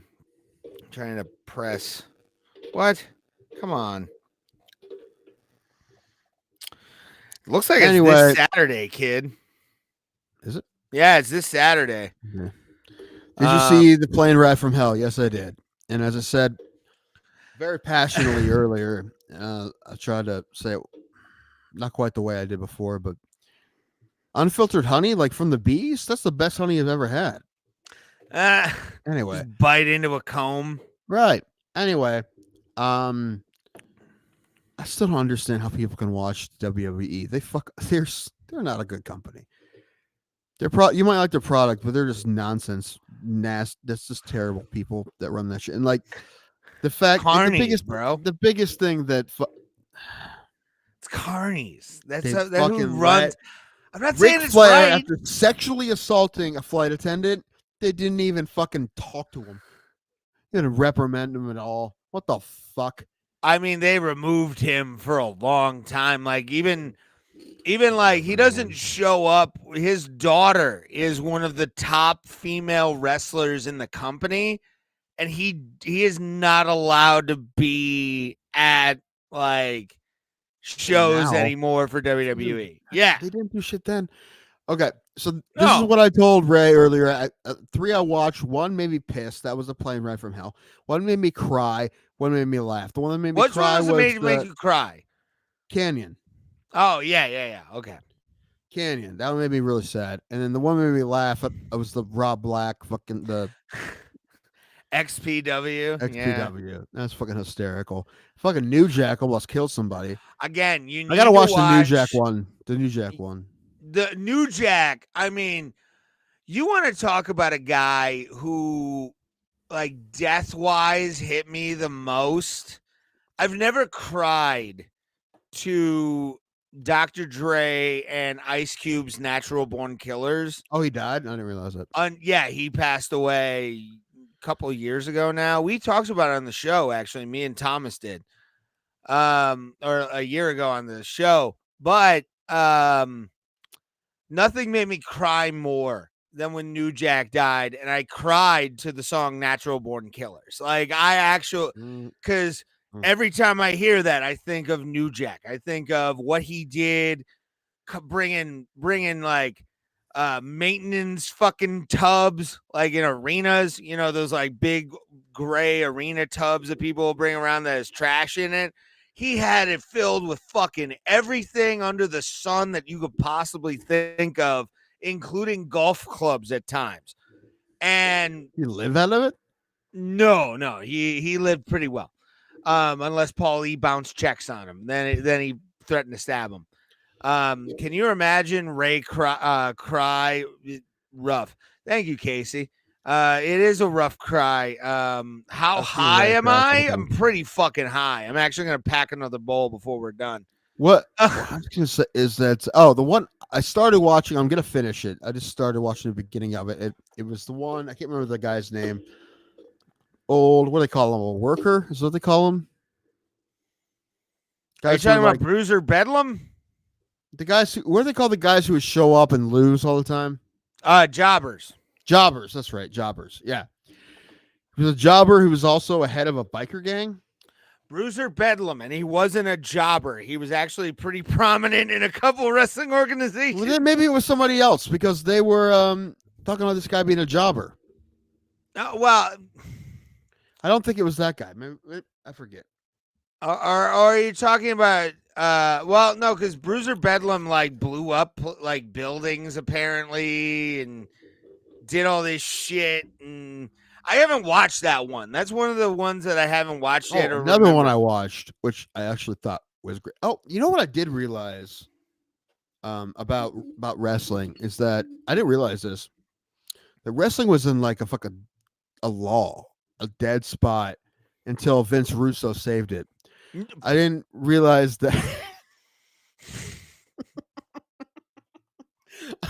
You're gonna freak out about that. Is I'm watching, I'm like, this guy's a piece of shit.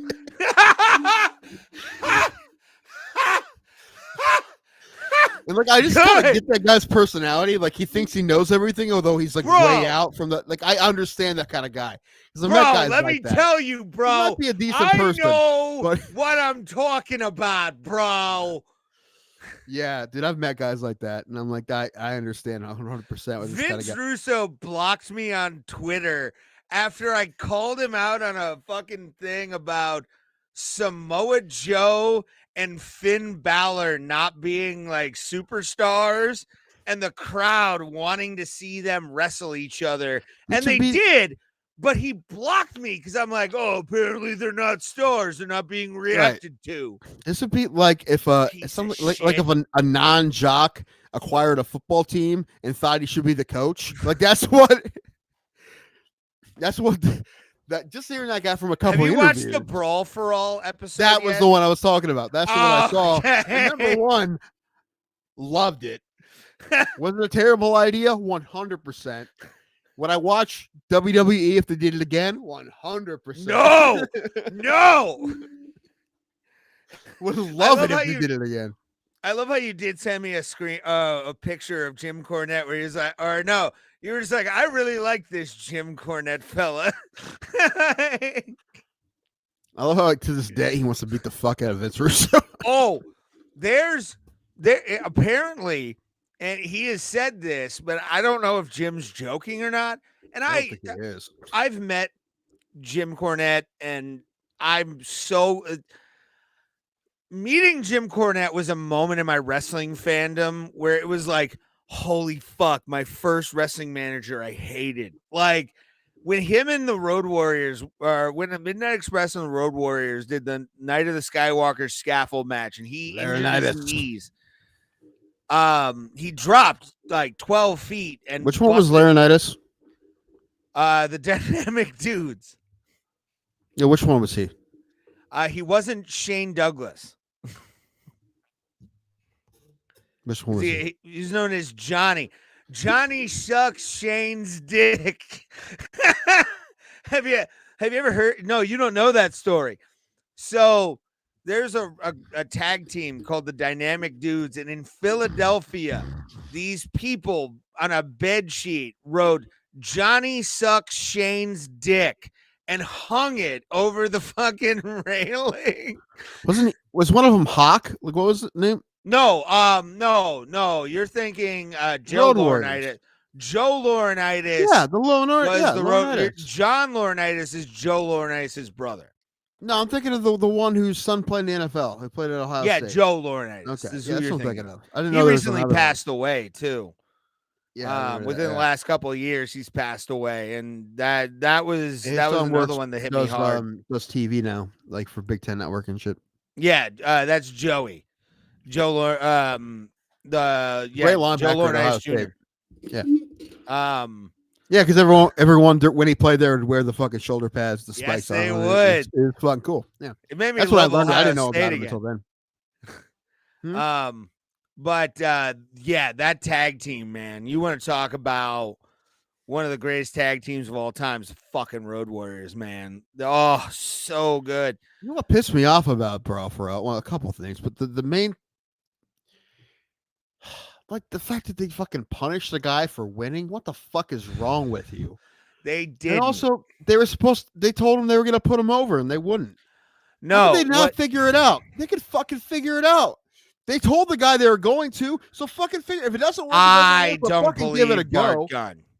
Give it a fucking go. I don't believe Bart Gunn. He's not the only one that said it on there. He's not the only one that said they're going to give the winner a run with Stone Cold. Multiple people said that. Again, I don't believe them because the people I've heard that were part of the office at the time in WWF. They didn't want to give it to Gunn. They wanted to give it to the guy who got his ass kicked. What was his name? Dr. Death Steve Yeah. Williams. Yeah. Legendary Oklahoma football player.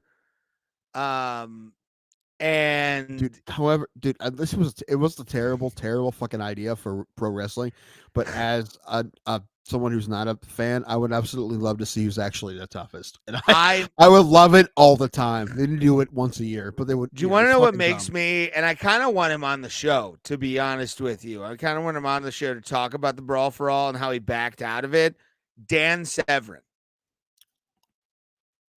Dan Severn was in the opening round of that tournament. Yeah. They said he backed out because he wanted to save his reputation. Legacy as a fighter. Yeah. I get it. Because I guess he was even the wrestler in the UFC. Yeah, that's what I'm saying. Like, it's bad when Dan Severn says, "You know what, dude? I'm not going to be a part of this. Like, this doesn't seem like something I want to be a part of." Ken Shamrock apparently said no too. And me just not knowing shit about that Vince Russo guy, just seeing him, and I'm like, he's one of the biggest pieces of shit. You just figure out what he is. Like I said, he's one of those guys that I don't know. That's the best way I can explain it. Like if a non-jock owned a football team and decided he wanted to be the coach, like he thought he knew better than everybody else, even though he doesn't know shit about what he's into. Or like this. Like if someone bought a non-comic bought a comedy club and decided he wanted to be a comic. Like that's that too. All right, you need to watch Herb. You need to watch Herb Abrams then, the Herb Abrams episode. Question for Purple Panel. Would Don Frye beat Tony Ferguson? No, I don't. No, he's too old.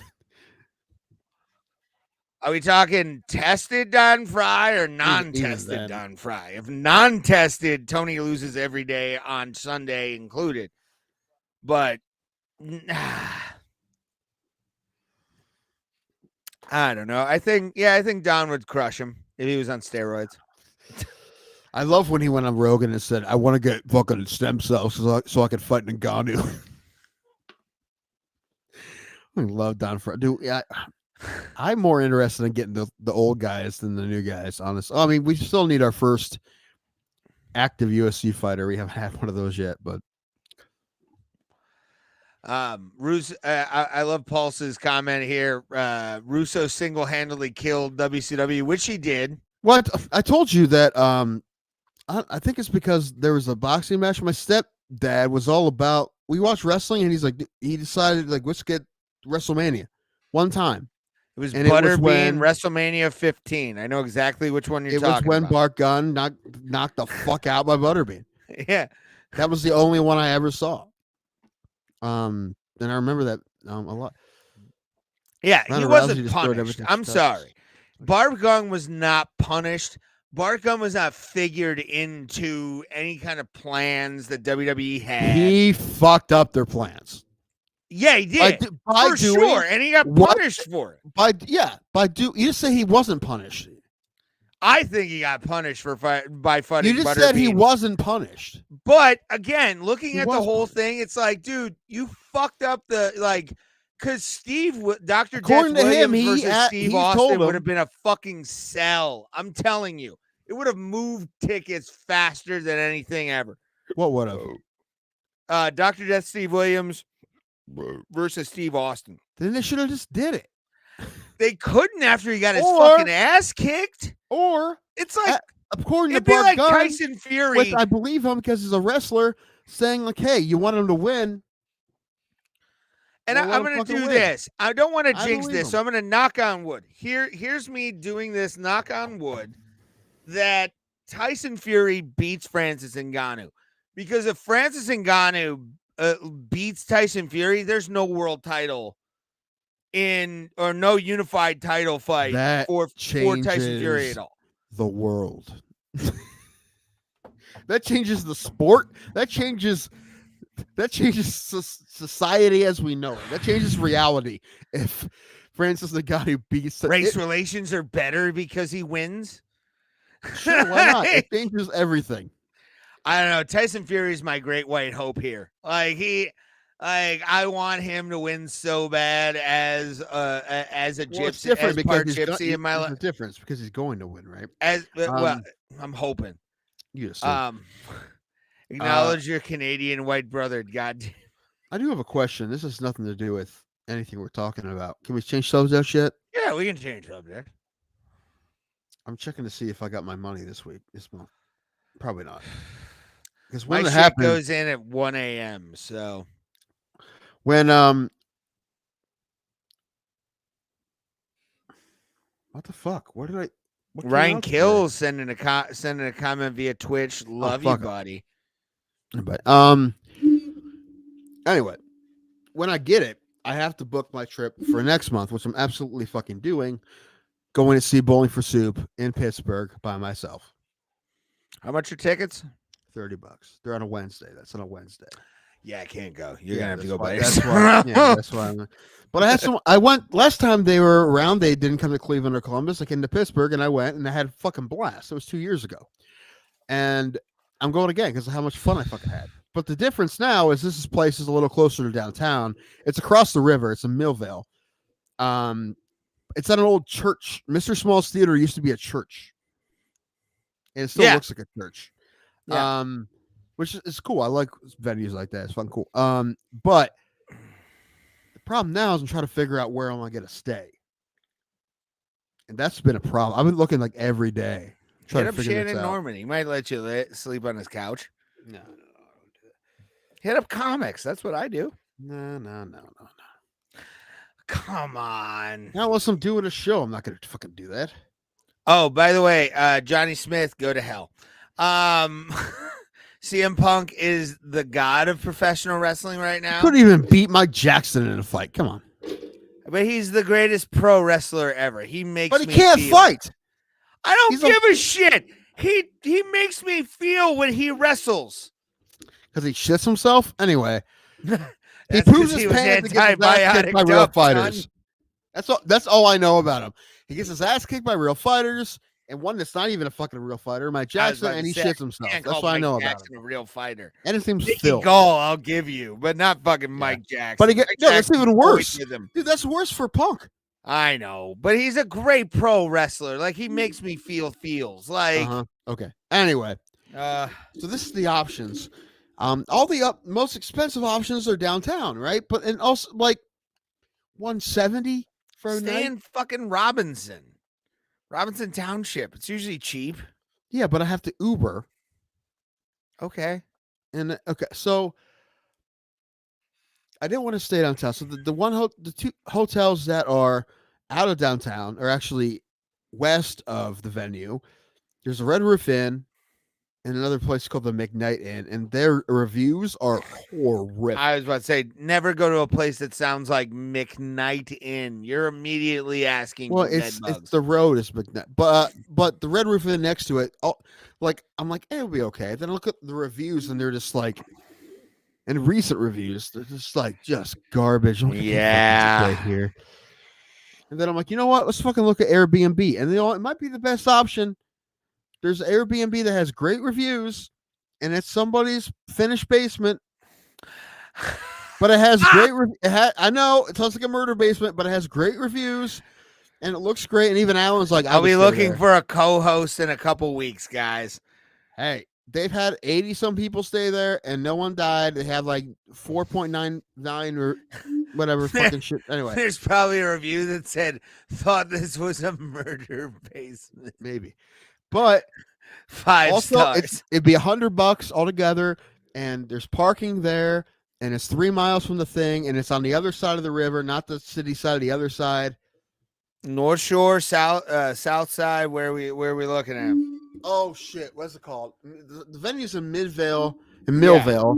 It's a couple miles from there. It's not called. I forget what it's called. It's it's the west side of the river though. It's not downtown. Oh, okay. So I can stay out of downtown, which I don't. The venue's not in downtown, so I don't really want to go downtown if I don't have to.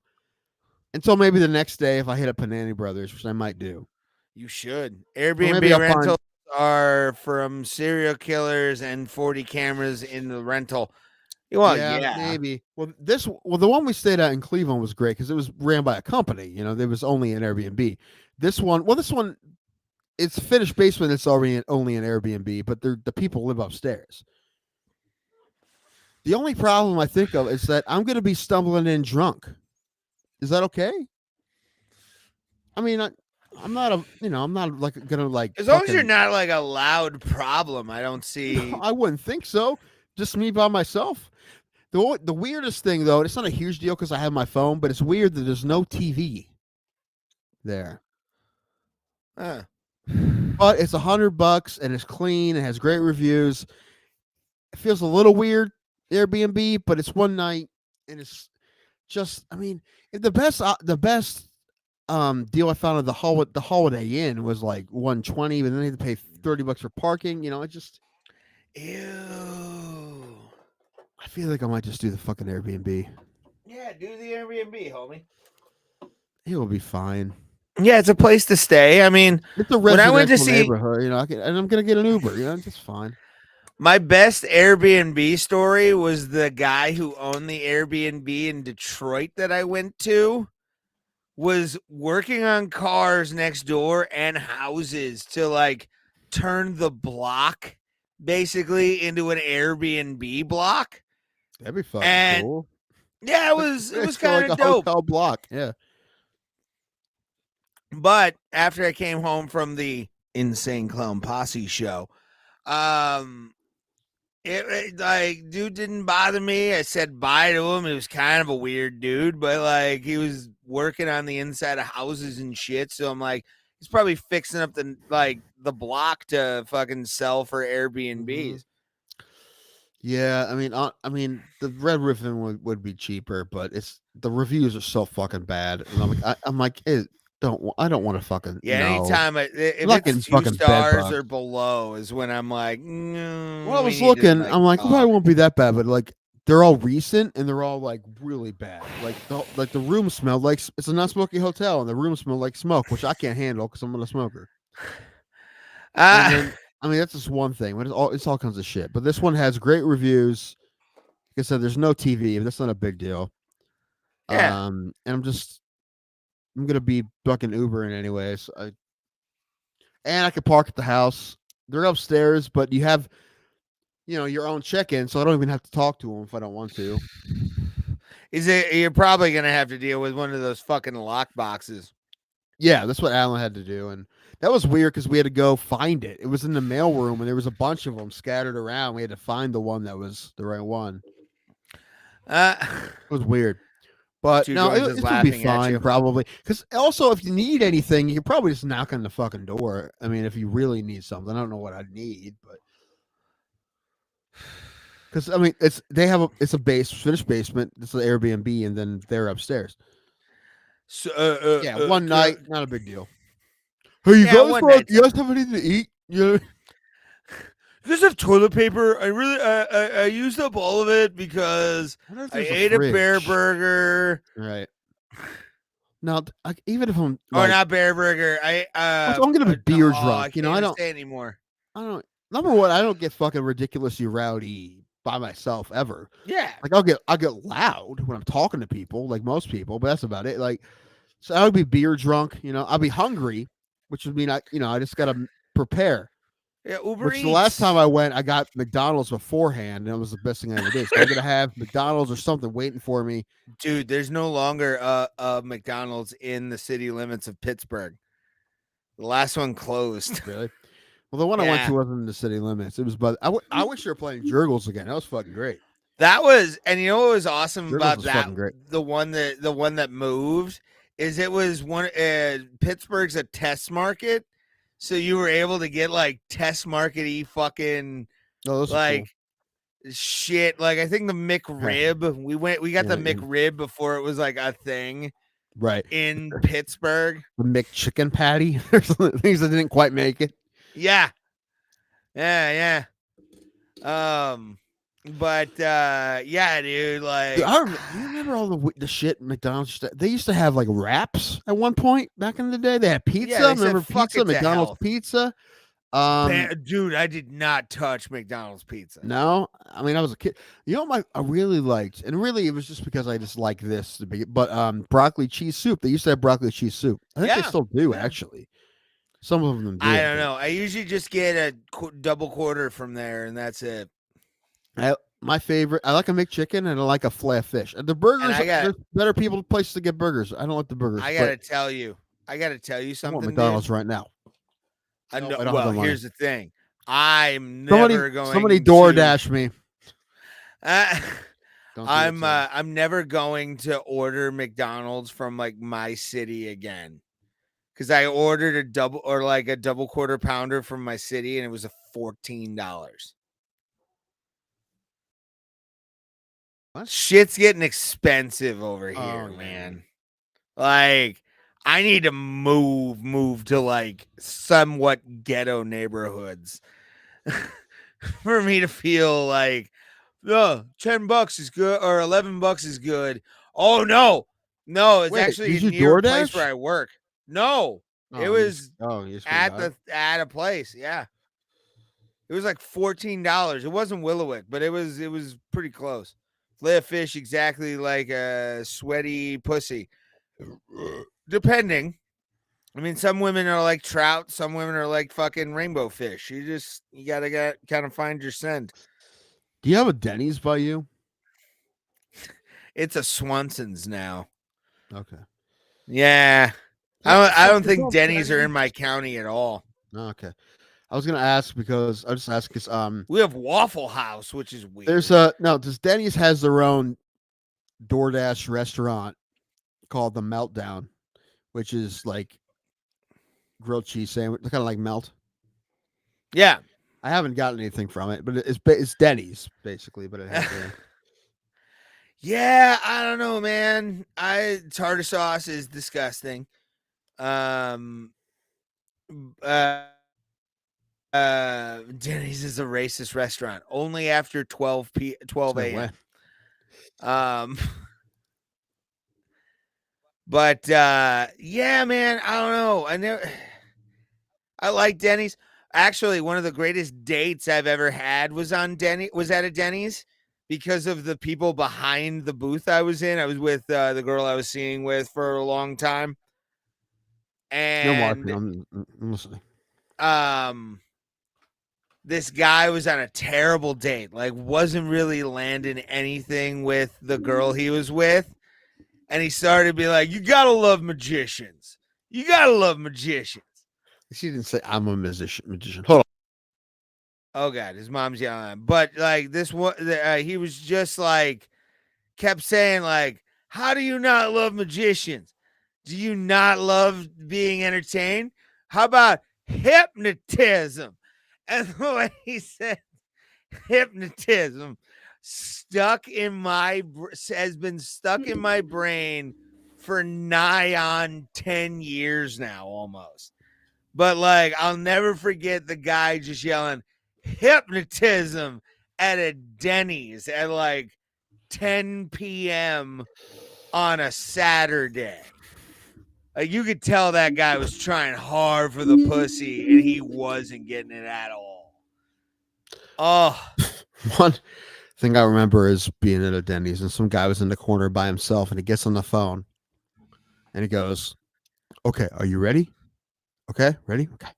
Opening the first pack. And he starts opening Magic the Gathering cards and just reading them out to whoever's on the phone with. Hey, that's your thing. That's your thing. It was weird. He was like, ready? Are you ready? Yeah. You and Ray. Pulling out a pack of AZT would be kind of fun. You and Ray, you don't know who Tim is going to pick this week in Seiko or Blueho. I guess you'll have to wait and see who is Tim's hero of the week. So, here's hero of the week. Aaron Scott Jr. Don't say I know that name. I think he was. I think he's a defensive back recruit, high school football recruit. For college. And he was doing his announcement. And what school he's going to go to. And apparently, it was between Michigan and Ohio State. So when it's like, okay, I made a decision. Usually they'll like pull a hat out or something like that, right? Or maybe they'll have 3 or 4 hats on a table and they'll grab one, put it on, He's like, my decision He pulls out a Michigan backpack. Then he opens it up, pulls out an Ohio State jersey, puts it on. That's creative. I love it. That's I love creative. It. That was great. That was great. Love it. Now listen, if he went the other way, I would be like, that motherfucker, he's fucking bullseye on his back for the next 4 years. Yeah. I fucking loved it. I thought it was great. And he's a Buckeye now, and I'm a big Buckeyes fan, so therefore, Aaron Scott Jr. is this week's Hero of the Week. How about I'll ask you this because you'll be able to elaborate a little bit more probably. I saw this online. He didn't smash him. Oh, dude, 2 joints. He absolutely has a target on his back for sure. But he's a cornerback, so. How about this Jonte Gilbert guy? Decommitted from OSU. He's supposed to come in like 2025, I think. Oh yeah. It's fine. Things happen. Okay. Yeah, I didn't know. I thought you were probably gonna have a rant like, "Fuck this guy, it's bullshit."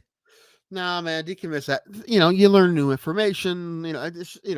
Also, like if you're, what's just hypothetically, you're the number 5 rated high school quarterback in the nation, and you decide to go to a school, you commit. But then the number 2 or the number 1 guy decides to commit to the same school. You're like, do I want to fucking try to beat this guy out, or do I want to go somewhere else where I'm going to be the highest rated guy? Or do you want to be the backup quarterback from Blue Mountain State? Right. I would definitely pick backup quarterback from Blue Mountain State. Yeah, me too. Ray and I both definitely have backup quarterback vibes. I was a bench rider Mm-hmm. to the extreme. Like I said, I cried because I had to like take off my uniform in front of the entire like locker room and shit. That really sucks. But like it was unless probably a complete sociopath, then he didn't like it either. Yeah, I mean, he came out and like casually told me, like, "Look, man, we dressed too many people. Happens, You're gonna have to." It happens, you know. But I mean, listen. Looking back on it, you know how bad it affected you at the time. But of all the shit that's happened to you in your life, it's there's been a lot. It's the catalyst, pretty much. I blame. Yeah, it's one of the catalysts in my life. Besides my dad dying. Yeah, that's the last. I mean, listen, that coach didn't want that to happen. Obviously, you know. I don't know about that. Although I'd really like. What, you think he's a sociopath that was like happy? No. I wasn't that good. I wasn't that good of a hockey player. You have to do that when, especially varsity level. You have to fucking do that. Well, I was a senior, bro. That super sucks. It sucks for him too. Yeah, it was embarrassing. I contemplated quitting the team at that point. And here's the sad part. Like, what really bothered me the most, and you as a former kind of athlete and current, dad level athlete, the best middle infielder of all time. The same the same arena. I'll say I don't understand why Major League Baseball teams don't have 300-pound second baseman. Anyway. But what really killed me was it was the same arena I won the city championship, like the Cleveland City Championship in, and had a fucking great game. Like one of the best games I had ever played. And as a defenseman and all this kind of stuff. And it was to be in the same place and then have that happen to me. It was like, it brutalized me. Like parents asking, why aren't you dressed? Like, that's what really sucked the most. Like, added to the depression. Like, before you knew what depression was, for sure. That was probably the most depressing moment of my life. Like, I look back on that. I was put on antidepressants when I was 15, so I know what. Well, I was on Adderall and Concerta, so Yeah. You're on, well, not both. Not at the same time. I think it was considered I moved to in like 9th grade. I'm thinking 'cause- about asking my doctor if they'll put like it's Yeah, a whole why not? thing to get it controlled. Like they'll give me a whole run around and they They won't give fucking you do a it. bunch of Adderall and the show becomes #1 on The YouTube. best, dude, probably. Like, why aren't you doing what I'm doing? Because I'm not on fucking Adderall. That's why. Fucking take it off. Let's go. I'll handle the money. It's fine. No, I already decided if I ever get back on ADHD drugs, I'm not telling you. Because I don't want you to be like. I'll notice. At some point, I'll notice. If you become hyper focused on shit, that's when I'm gonna be like, dude, my ADHD is too fucking hard to become hyper focused. I mean, I'm like, well, if they give you good shit, like if they give you medical grade, like Concerta, I've taken all that shit, but it still keeps me from an F to a D plus at best. Like it doesn't. Hey, it's an improvement. Right, that's how I look at it. Anyway, but maybe I'll ask for Stratera. I don't think it will work. No, well, maybe try. Hey, I'm not that's gonna the one that dissuade they'll you. give me if I ask for it. Like, No, yeah, dude. Like, the other I'm shit not they going to won't dissuade get you me. from something you think you need. You know, especially ADHD. We both have it. I just control it with alcohol and liquor, or alcohol and weed. So, yeah. No, none of that should ever help with my. This is actually kind of a fat joke, and I like it. Ask for some Ozempic. Was that shit to give diabetics? Yeah. It's apparently the side effect is like massive weight loss. Dude, that's some of the ADHD trips, but I never really. Well, maybe at first, but like a week in, everything was fine. Oh, dude, why? I filled out after I stopped taking my meds. Oh, dude, like, I mean, when I was so skinny. I gained like 50 pounds since fucking COVID. And that's when right before COVID is when they took me off. So anyway, I think I'm out of steam. I need to eat something. All right, guys. We appreciate every single person. We will see you possibly Thursday. If we don't do a Thursday show, do something else. But we appreciate you guys being along for the ride. Bro Plata into 2024 should be looking good. Should be. I'm not making promises. But we do appreciate you guys. And thank you guys. We're moving over to new tech as of Thursday, so no one cares. No one cares. We'll be able to do that stuff and watch the replay. Share with your people. Facebook, wherever the hell you share stuff. Bro Plata across the board. We appreciate every single one of you for being with us along the ride, and look forward to growing with you more. And as always, we'll see you at the Kumite, fam. Na na na na na na na na na na na na na na